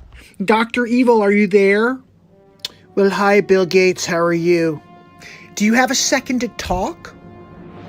Yep, I'm here in the evil lair right now. I heard about all your work on the vaccines. Quite promising. Hold on. Put you on speakerphone. So tell me, what's the latest, Bill? Look, we have to get our vaccines in order if we want to try to stop the spread of the coronavirus. And consequently, I own all of the patents and I have all of the companies that are actually going to provide the vaccines. And Moderna, you may have heard of, that's actually my company. I'm going to be the one who makes all the money at the end. But we have to do it. It's going to kill a lot of people, and it's going to put a lot of more money in my pocket to be the shelf effect, where everybody else dies and I get everything. I'm going to try to take over the world, is really the plan here. Look, Bill, that's usually what we do here at Evil Headquarters. I'm frickin' Dr. Evil. Anyway, how could I help? Well, it looks like I've got everybody lined up and ready for the big reveal. They're all afraid. They're at home quarantined, and they're not sure if it's safe to go outdoors. So they're ready for the takedown. Yeah, I get it. You want to take over the world. People are starting to understand that I have an ulterior motive, and it's financially based, it's population reduction based, and they don't like it. And I just want to try to find out how to do it successfully like you did. I don't have time to give you the ins and outs. Do you have any tips or suggestions that you can give me? Well, Bill, fear seems low. I would release the murder hornets. Well, I really appreciate your advice, Dr. Evil. I know you've gone through this before. I do take over the world at least once a month. I think it's very important that we do this the right way. The right way is the only way. If we do it correctly from the beginning, then I'm going to be the leader of the world. Look, Bill, I'm going to be honest with you. What's yours is mine. I'm just going to do it all myself. I already released the murder hornets. Don't open your windows. Frankly, I was shaken by the images. I could not believe it when I had this YouTube video sent to me. These things are going on behind the Trumpers' back. And I don't like it. No. We're going to stop the Dr. Evil. We're going to stop Bill Gates. He's not even a freaking doctor. You know that, right? He's not a doctor. Doesn't even play a doctor on TV. He just pretends. He walks around, puts a stethoscope on, I think, when he's at home. Melinda, look, I've got a stethoscope on. I'm a doctor. No, you're not. You're just a stupid billionaire. Well, look, let's keep going. Let's see what these morons are up to. Number 2, get me Bill Gates. Dr. Evil. Bill Gates is on the evil monitor. Bill, it's Dr. Evil. Oh, hi, Dr. Evil. How are you? I'm doing great, Bill. So glad to get you on the line again. I think it's about time we release our secret weapon. Can you get him on the line, number 2? Dr. Evil. Call on the evil monitor. Dr. Fauci, it's Dr. Evil. Hello, Dr. Evil. Look, Fauci, we need you to continue pushing the narrative. If we want them to take the vaccine, they need to be scared. So we need the public to believe that they're in danger. And the only one who's in control of that right now is Dr. Fauci. Well, we have to be very careful. We can't let the president know what we're doing. Look, we need to continue to push fear. If we want them to take the vaccine, we're going to have to pretend that they need it. So I'm going to get onto every network station, and I'm going to continue to push the narrative. I'm thinking about deploying the murder hornets. We should probably be searching for a murder hornet vaccine as we speak. This sounds like a great idea, Dr. Fauci. Get on it, and I'll see you guys soon. Just remember, keep me apprised. Wait, no, hold on, I'm not done. We're going to have to continue to act stealth with this mission. One more thing. Don't forget our mantra. We all need vaccines. We all need vaccines. And I will eventually take over the world.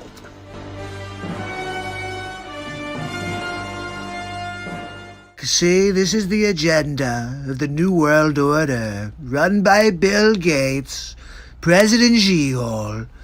They drop a virus, I call it the Fluhan, on the world. They cripple the global economic system.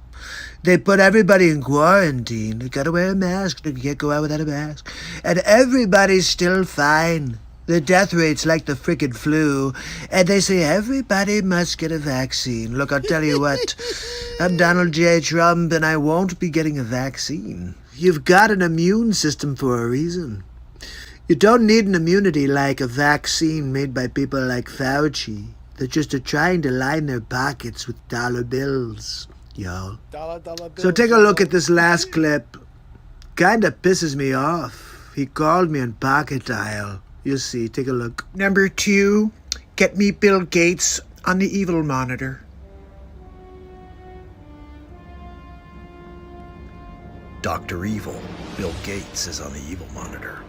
Well, hi, Dr. Evil. How are you? So glad to speak to you. I'm just here talking to the press right now. Is there something I could do for you? Oh, Donald, I'm sorry. This is actually a pocket dial. I'm gonna have to call you back. Okay, Dr. Evil.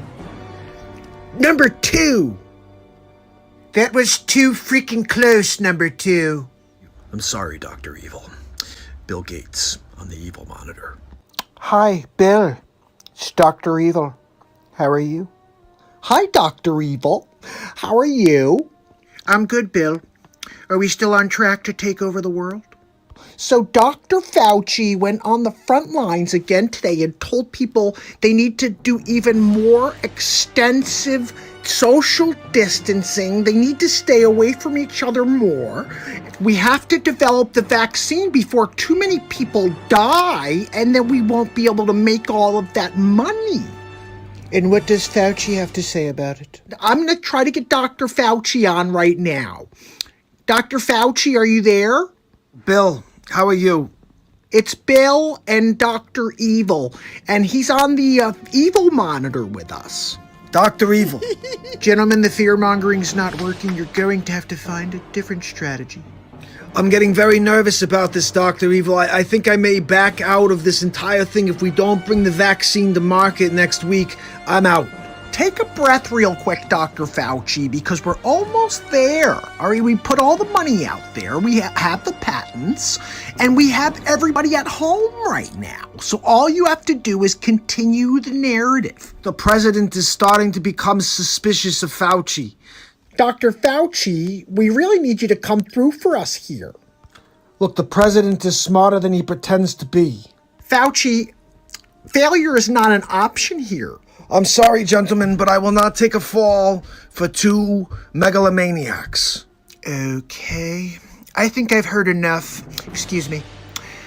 Yes, release the murder hornets. Yes, Bill Gates' house and Dr. Fauci's. That's right. Yep, thank you. Okay, yep, fantastic. I'm sorry, gentlemen. I just can't stand you anymore. Look, I have to thank MAGA lover QAnon 1984 for sharing these 3 videos with me. Oh, wait a second, I'm getting in my ear that we have one more for you. Hold on one moment. Let's get to it. Ladies and gentlemen, the scene is set. Number 2. Dr. Evil. Vladimir Putin's on the phone. Dr. Evil, it's Vladimir.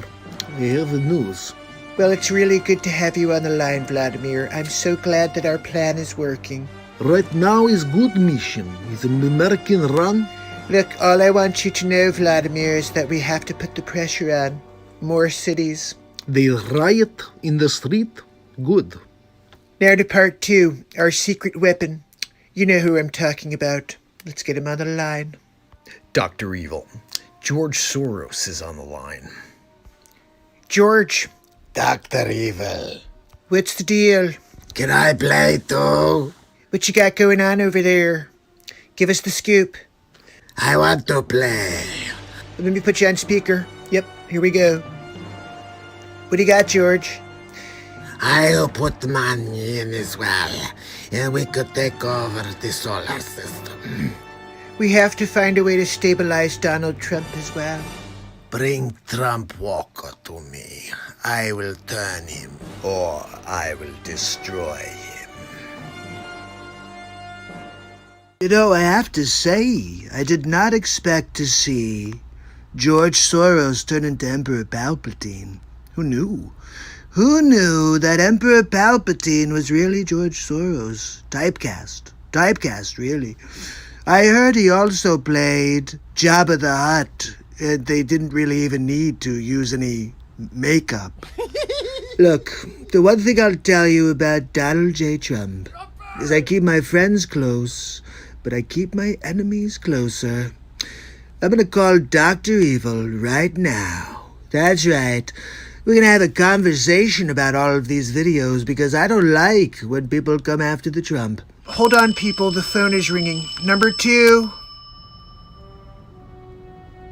Dr. Evil, there's a call on the evil monitor. It's Donald Trump. Thank you, number 2. Hi, Donald. It's Dr. Evil. How are you? Dr. Evil, you're live right now on the Donald Trump show. Oh, really? Okay, hold on 1 second. Let me put you on speaker. What can I do for you, Donald?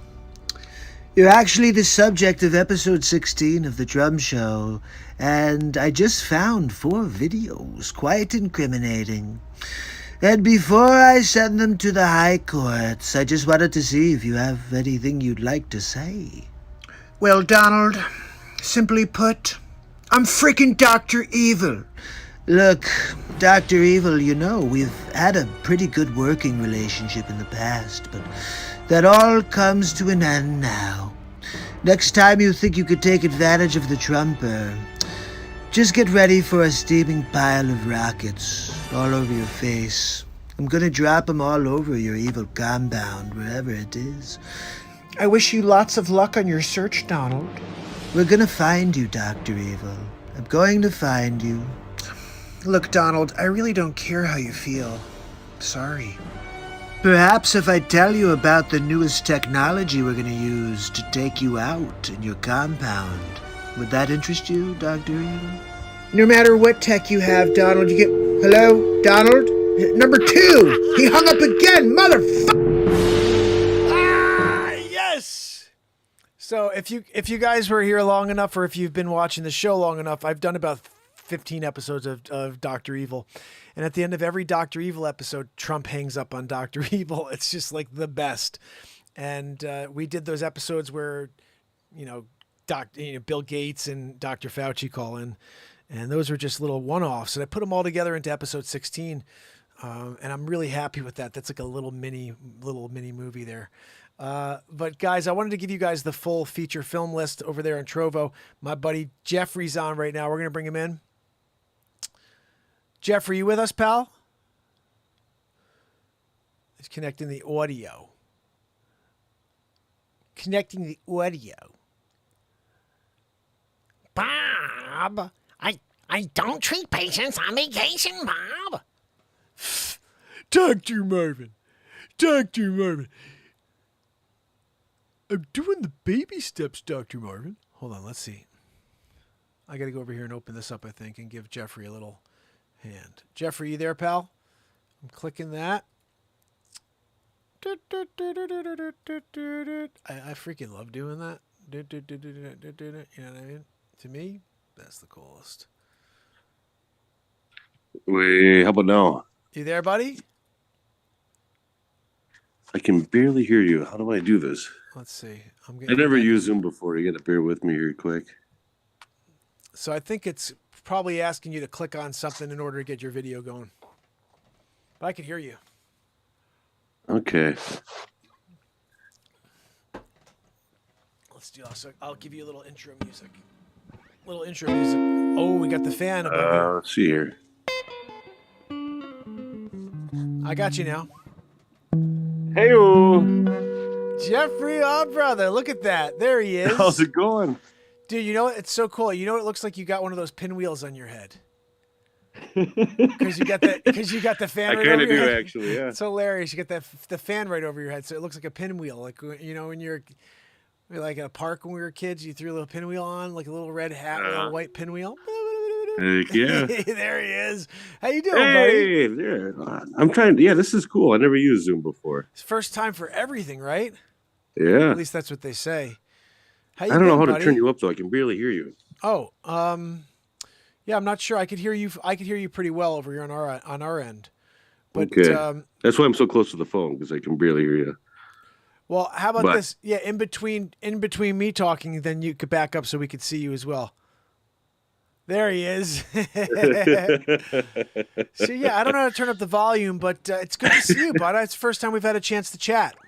Yeah. So This how is are you? fun. Where are you? Where are you calling in from? From Arizona. I just moved here a couple months ago now. Nice. Yeah. Let's Just see. get settled in. Oh, you are? That's awesome. Yeah. Whereabouts in Arizona? Well, the Chandler area, right next to Phoenix, kind of in the Phoenix metro. Okay. Yeah. You know, I ask like I've been anywhere. I freaking have no idea, buddy. I don't know anything. So, Yeah. so what do you have to throw out to the show? Especially you can't hear today. I think we have to get some good headphones for you for the next time. Yeah, I think that's what I miss is the headphones, I bet. Yeah. But are you you're on a yeah. laptop? No, I just want to say you're doing a good job, Mark. Keep it up. Love the show. Thanks, And brother. appreciate what you do. Thank you so much, brother. I love you. Not Yeah. police is calling. He says he's in from Mesa, over on Trovo. He's on. How far is Mesa from you? Oh, yeah, Mesa's close. Maybe 15, 20 minutes. Nice. Not police. Yeah. You and Jeffrey could kick it. Renaissance Man fam. Heck yeah. Like we're building out, not police. This is the first time you found this show. This is 1,335 days in a row. Jeffrey's a family member, and he's 15 minutes away from you. You guys could get together for a freaking beer and talk about the show and be like, Oh, hey, yeah. hey, I heard that freaking society-driven tune called The World's Gone Crazy. Isn't it cool? Yeah, let's have a beer and clink freaking glasses over it. Uh-huh. I like that. I like that idea. Brother, I'm so glad you found the show. I love seeing you pop in. Whenever I see you're able to make it, it makes me very happy. Yeah. I love seeing you smile, man. I love it. You rock, brother. You rock. Well, I can't Yeah, thank yeah. you so much for the call, brother. You're the man. Yeah. Anything you want to add? Yeah, I got a new thing I want to do when people call in. Yeah. What's one thing? Or here's a better thing. What is one detail about you that you would love the world to know? Oh, boy. That's a good question. Just pick one thing that you're like, I like to do something. It's pretty crazy, or something simple. I like to play basketball, whatever. Just something cool about Jeffrey Okay. Flissick that we can say, you know, Jeffrey, that's right. He's a freaking gladiator on the weekends. He goes down and does the, you know. Yeah, I wish. I have cool dreams at times. I have lucid dreams. I don't know. Tell me about that. What's a lucid dream exactly? It's where you realize you're dreaming and you can make it go whatever direction you want it to. Oh, I do that. Okay, I didn't know that's what that was Nice. called. Yeah, it's a good time. Yeah, you know, when I was a kid, especially, there would be a few times where I was like, "This isn't freaking real." And I'm like, "What are we doing?" And I'm like, you know, but I'm not going to wake myself up. You know, I'm just going to go with this. A couple times I was like, "Man, this couple bill in my hands is pretty nice. I think I'll just sleep. I don't want to wake up yet." You know, I know this $1 billion isn't real. Oh yeah. You Oh, I've had them dreams too. You wake up, oh, I got a new car. You look outside. Oh, dang it, it was- I'm sorry. You know, exactly. That's the crazy world we're living in. But here's the other mind-blowing situation is like, okay, we're able to kind of move through some of these dreams, but a lot of them are like, where the frig are all these different creative situations, locations, people coming from? Because a lot of times, I don't know if you agree with me, but a lot of times it's people I've never seen in my friggin' life. Oh yeah. Oh yeah. like, who I've the had dreams like that too. I have no idea how it works, but I know what you mean. I've had dreams like that too, where there's been times I visited the same place in multiple dreams, you know, throughout different years. That's And A you few get back times, to yeah. it, and you kind of like, I've been here before, and you know things that's about cool. the place that you're dreaming about. That's that cool. it doesn't even make sense how it's possible. But yeah, Wow. somehow it works. That is really cool. Now I've gone back to a dream, but I've never gone from a dream and then in the future gone to that place. That's pretty sick. That's pretty sick. Yeah. And this is what I think. There's so much about. There's so much unknown that I love to Mm. tap in. I ran into a guy, met a guy today, really nice. He goes, I kind of dabble. I get into the conspiracy stuff. I kind of like to read and Oh make yeah, my me opinion. too. Me too. And I was like, yeah, me too, buddy. And we started chatting about different things. And Yeah. and it was amazing how, most people, that's where I came up with that opinion earlier where I said, I don't think that people who are blue or red are that far apart on a lot of ideas. There's just a ton Right. that they are apart on, but they hate each other over the differences that they do have. And Oh, yeah. and then it's the radicals on each side that they amplify into a mass that's not there. They're like, oh, it's this. It's like 10 people. And it's Right. this. Oh, it's like, no, Oh, it's yeah. like 10 people, and it's like, but they push and push and push in order to divide and get people to think it's, Republicans are evil, or it's, Democrats are evil. And it's just like, no, Yeah. freaking people aren't stereotyped. You can't go and stereotype every person. You got to meet someone and say, Unfortunately, I that feel like that's by over there is design. evil. It's the whole divide and conquer tactic Yeah. that they've used for many, many years. Yeah. And that's why I love what you do, because it brings people, together My brother. on a deeper level. I love it. You know what? We need more of that, and I hope that we can start to gather souls, because at the end of the day, there are people needing what we do, and they just don't know it exists. And and I think it's disheartening from time to time when I think about, like, we'll put a clip on like a face swap from 2 years ago that nobody ever saw, and I Right. saw a couple comments like, "This is gold." I'm like, "Yeah, it's freaking dropped 2.5 years ago, dude." Like, and it Yeah. sat there, and they don't ever share it with anybody. YouTube doesn't share things. So it's a weird thing when these pieces of content have been there, but they never breathe, and when they finally get a little bit of light, it's like, oh my goodness, what a great moment. Like, dude, do you know there's 2,600 great moments? We have so much content that's like that. It's just everything's different because it's variety, but I think it's all in the moment. To me, that's why it's like, no matter how or what we do here, it's got to be interesting, even if it's crap. You know what I mean? Because it's happening. It's happening now. And that's why I love this. I don't come here with any preconceived notions except for to start the show. It's 1:11 in the morning right now. Guys, let's make a wish at 1:11 in the morning. Hey. Very synchronistic. Yeah, I'm all about that. I see it all the time. 2:22 is a big That's a one. good sign. Yeah, it's almost one of those things. It's kind of a weird thing to say this, but like, there's a lot of times over this 1,335 days where, like, I've been broken, where I'm just like, I can't freaking keep doing this. You know what I mean? Oh yeah, And then, I've like, been there too. and then I'll see a 2:22 like a minute later. And I'm like, what? How am I always looking right at 2:22, right at 1:11, right? Oh, I never look down at the clock and the time. Just happened to be I'm looking down at 1:11, and so it seems to be that I'm connected to those synchronicity moments. I'm in my 44th year of living. So I think that there's a lot of that. I still strongly feel like this is the year that everything connects on this show, because of 44, all these things, the synchronicity. And it's a weird thing. Like, I was talking with, I don't know, I think it was my wife the other day. I was like, I put out my 15th album. She's like, yeah, but nobody bought the 14th album. And I was like, true, but Ouch. I'm sorry. That kind of, it had to hurt a little bit when you heard that. Ouch. no, but like, it was meant in a joke, but like, it's true. Yeah. Like, nobody knows it exists. But the thing is, Right. but when there's a time people do know it exists, they're going to want to explore all 15 albums. Well, yeah, there's a lot of artists. How many painters have passed away, and then that's when they became famous. I know, that's the thing. So I mean, I hope that's not the same situation here. I know, I hope so too. I hope you blow up before that happens. But That I mean, would it be does nice. happen too, where I know. the artist will be gone for many years, and then people discover their work, and they're like, "Wow, this guy was a genius." Jeff. So It's funny. The guy who did Hallelujah, he didn't. His father, I think, was somebody, but he didn't really have that much going. And then all of a sudden, he got massive after he died. It's like, it's so sad. That's the thing that kind of bothers me, is when I think about the possibility to really bring people together is to be in front of them. However, you think about the people in the past who have had the impact. without actually meeting the people.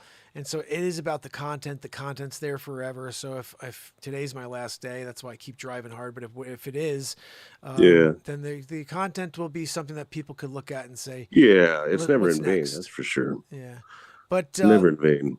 yeah, it's never. And I think at the end of it, I'm trying my best to keep in focus what's important, which is to keep happy and to show up not for any numbers. It's not about that. In fact, it is in a weird way to see Jeffrey Flisick, to see Virgo Psych, to see Pamela Swan. And it's not about the new people. It's a tight community. It's not about the new people yet, unfortunately. And like when I start seeing new faces, when I start seeing or new people, like Not Police, and if I start seeing Not Police show up every day, like you guys all become part of this massive positivity movement. And the crazy thing about the comedy is just look down, guys. Oh my goodness. You want to talk about crazy synchronicity? I just looked down at my clock for the show. It was at 2 hours, 22 minutes and 22 seconds. Wow. Here we go. Right when I look down at it. I love it. But the thing is, like, the more we connect and realize that there's great comedy to be had without going negative. You know what I mean? Like, Absolutely. And that's the best comedy. That's like where the comedy side came on this show. Well, it came from on this show is like, I got to figure out how to get people to want to be around positivity more and drop the crap that's out there. But not everybody likes that, but they do like to laugh. So if we could hit them with some clean positivity and then they want to come over and check out some, something else, like some music, and all of a sudden, but it's a weird thing. I think the problem with my show, and it's not a problem, but the problem is with my show in this timeline is that people don't have the ability to sit down and actually see bits develop, to watch, a full live improv movie for an hour and 37 minutes. When 20 years ago, people would have died to see somebody create a full feature film in front of them, to create songs live in front of them. They would have been like, oh my goodness, I want to see that dude sit there and write a song in front of me. And it's a weird thing that people want to see 30-second bursts of stuff. And I think that's a side effect of TikTok and that's the shorts. And that's why people's attention span has become short. Yeah, I'm 20 years late. I think that's the problem. I should have started the show in 2009 actually, because that was when I first came on. I did like three pieces of content on YouTube, walked away for 10 years or whatever it was till the show started. But anyway, you know what? There's no looking back. This is the reality. It's like, show up, do the work, and do it for the love of the moment and trying to express self. Like, if you can't express yourself, then you're really going to you're going to find yourself in a very miserable place. And no matter how hard life gets, and it gets tough for all of us, it gets tough for me, it gets tough for you. If you can express yourself, you could stay a little bit above the madness. Absolutely. So that's what I think this winds up being. But the reality, I think, is, reaching out to you, brother, and catching up with you means a lot. And I'm hoping we find more Jeffrey Flisicks out there that are inspired to show up more. Yeah. I'll have to bring headphones next time so I don't have to. Yeah, for sure, brother. Well, but it's good to hear you, man. I appreciate you so much calling in. Any final words you want to share with the fam? Just keep it up. Love what you're doing. Love everyone in the chat too. So let's just keep it going. Thanks, brother. You're the man. You're the man, brother. Yeah, you too. Hey, man, I will chat next time. Get the headphones on, and we're going to do another chat. Yeah. I think we're going to do this every week. Sounds good. Yeah, we'll do some Zoom calls every week. Okay. All right, brother. Have a good night. Thanks for the call. Yeah, you too. All right, buddy. Talk to you again. Good. Jeffrey Flisick, guys. That's our buddy. Woo! How cool. So, guys, when you're doing it Flisick style, it happens. That was awesome to have Jeffrey on. That's why I want to get you guys on more often. It's pretty cool to be able to hear where you're from, to get a chance to hear your voice after all this time of you hearing my voice and seeing me. So we're going to definitely do more of that.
So, guys, I think we did it again, didn't we?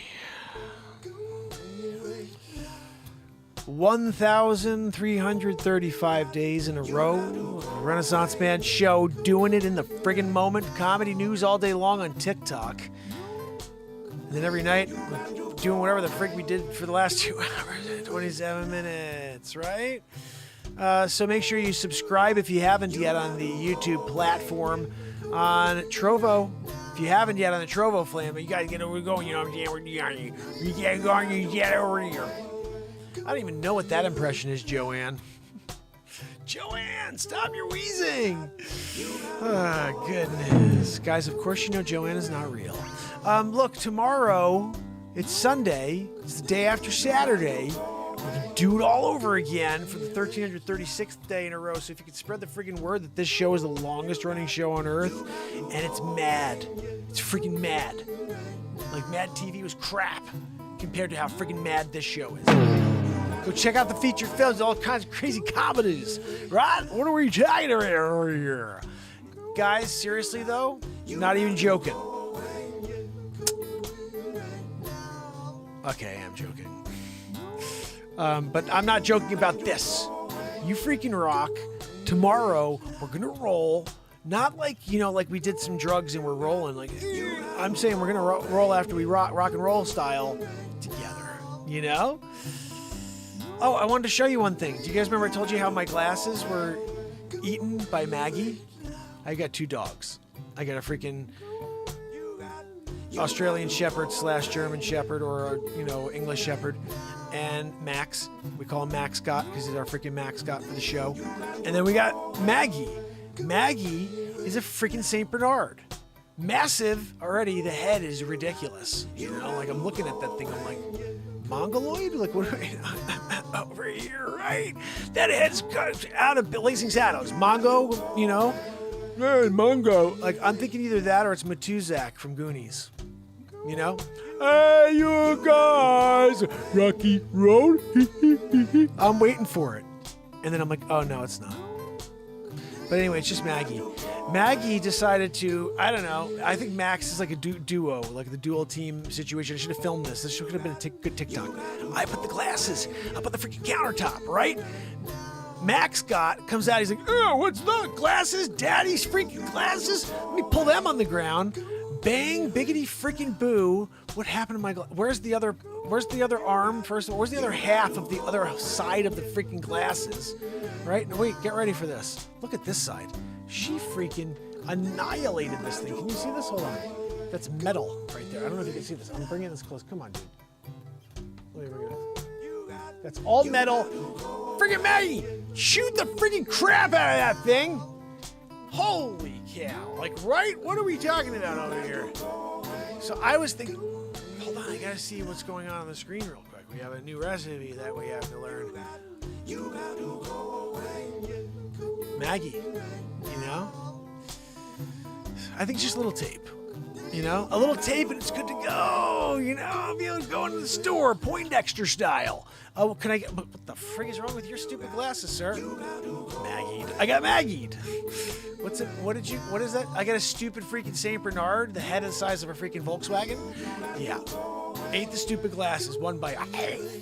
The dog, I swear she's got snake in her. Like, that jaw, I've never seen a jaw open like that before, you know?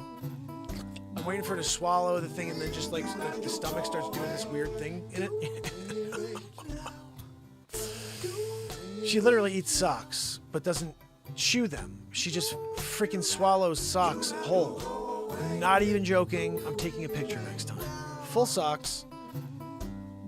I'm not talking about tube socks though. I'm talking about, like, you know, the little basketball socks, running socks, the ones that are down to the ankles, the ankle socks. She's chewing. I'm sorry, rephrased. Swallowing them and you know, like sometimes you get your favorite, like, strawberry, and instead of chewing it, maybe you just want to, like, let it dissolve a little bit in your mouth, and you're just like, I'm gonna swallow that. I've never done that in my life, but just imagine for a second you did. Okay, that is what she does with a freaking sock.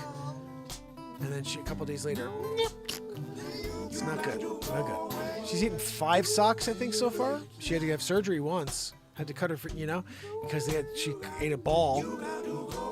The other day, I have a video of her. She's literally got a baseball in her mouth over here.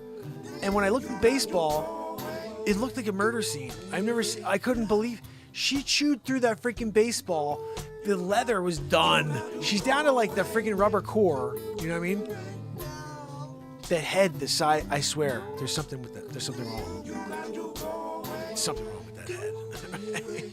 What are we doing? I thought it was a problem. I had to open up the sides of my doorways. So Maggie, you just walk freaking through. She starts getting stuck, kick her freaking hiney butt through. Bang, biggity boo, from freaking doorway to doorway. Take the door off the jam, just so we can get her into the next room.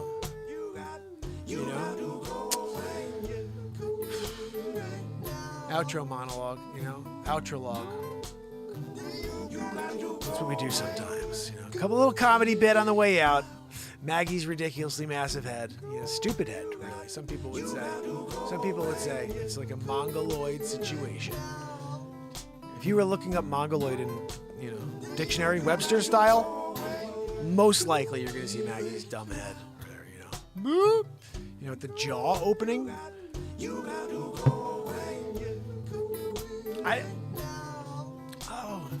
She's able to dislodge her freaking jaw, right?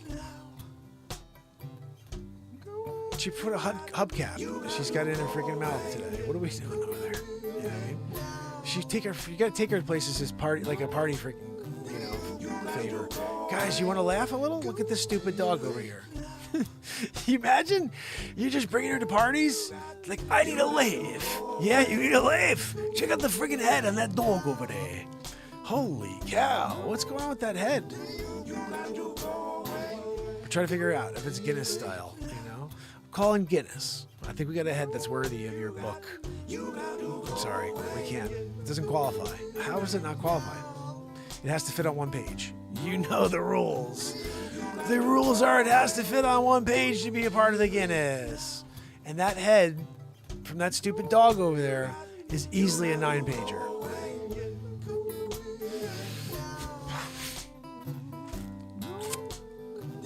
We're thinking about calling him in for the, millennial edition, though. That one we do offer up to a 10-page option. And we're trying to, it's 9 to 10. It's definitely in that range. So we think we could fit her into the millennial edition. I'm in. Sign me up. What's the cost? Go yourself. You know what I mean? You're going to tell me to do the millennial? It costs that? How much it cost to be in the Guinness? Yeah, no, I'll do that one. Okay, I see how it works. Discrimination. You're looking at the color of my skin again. I know. It's like you do what you need to do, and then they continue to discriminate against you just because of your tone.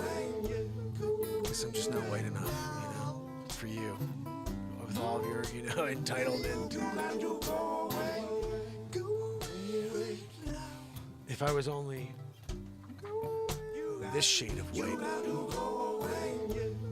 there's a good chance I would have gotten in.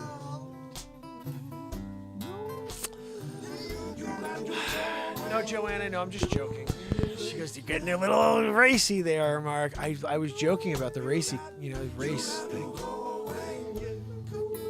Joanne always tries to make it like, punny, racy. She would have usually said controversial.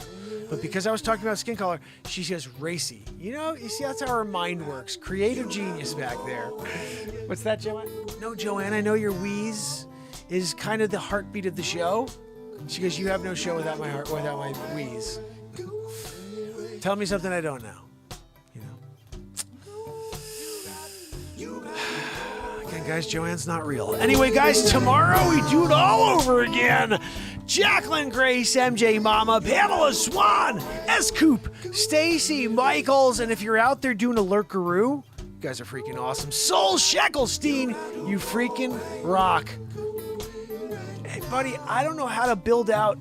Can you help me build out Trovo? I'll freaking abandon YouTube and go over to Trovo. We have 16 people on YouTube after 13 to 35 days in a row. We should have 16,000 on right now. We are just living in the moment here. being suppressed by these motherfuckers over here on YouTube.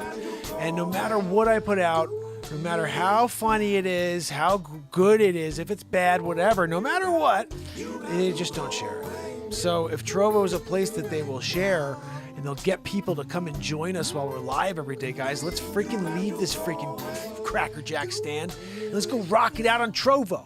But the question is, I'm on Trovo already. It doesn't seem like we're getting to people, so. But we got to these awesome dudes today. We got Saul Sheckelstein in the house, you know?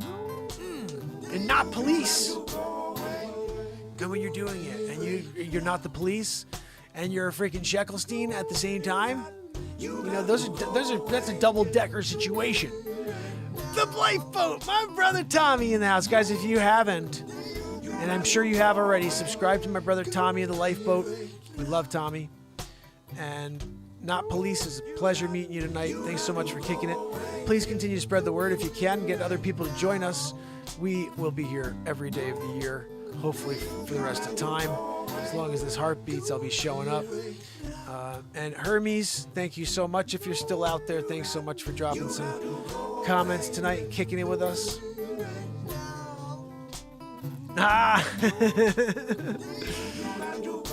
Really? Saul says we come here because we've been banned everywhere else across the internet. Every Friday and Saturday, you can get a few hundred, I bet. That'd be pretty cool, Saul. I mean, really, what we do here is just such in-the-moment stuff. Like, we can have fun and do something around a Trovo, guys, where we can do a topic based around something, you know, there and get.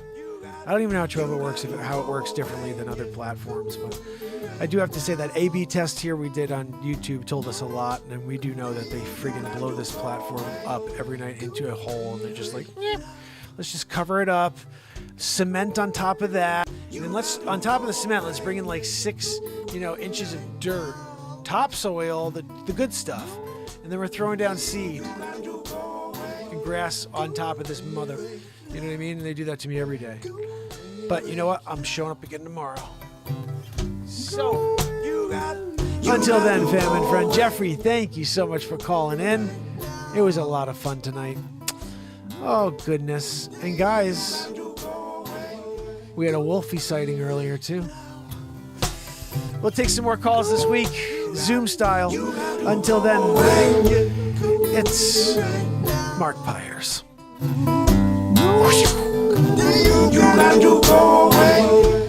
And it's Renaissance Man. The song's available on iTunes and Spotify. Love you guys. See you tomorrow.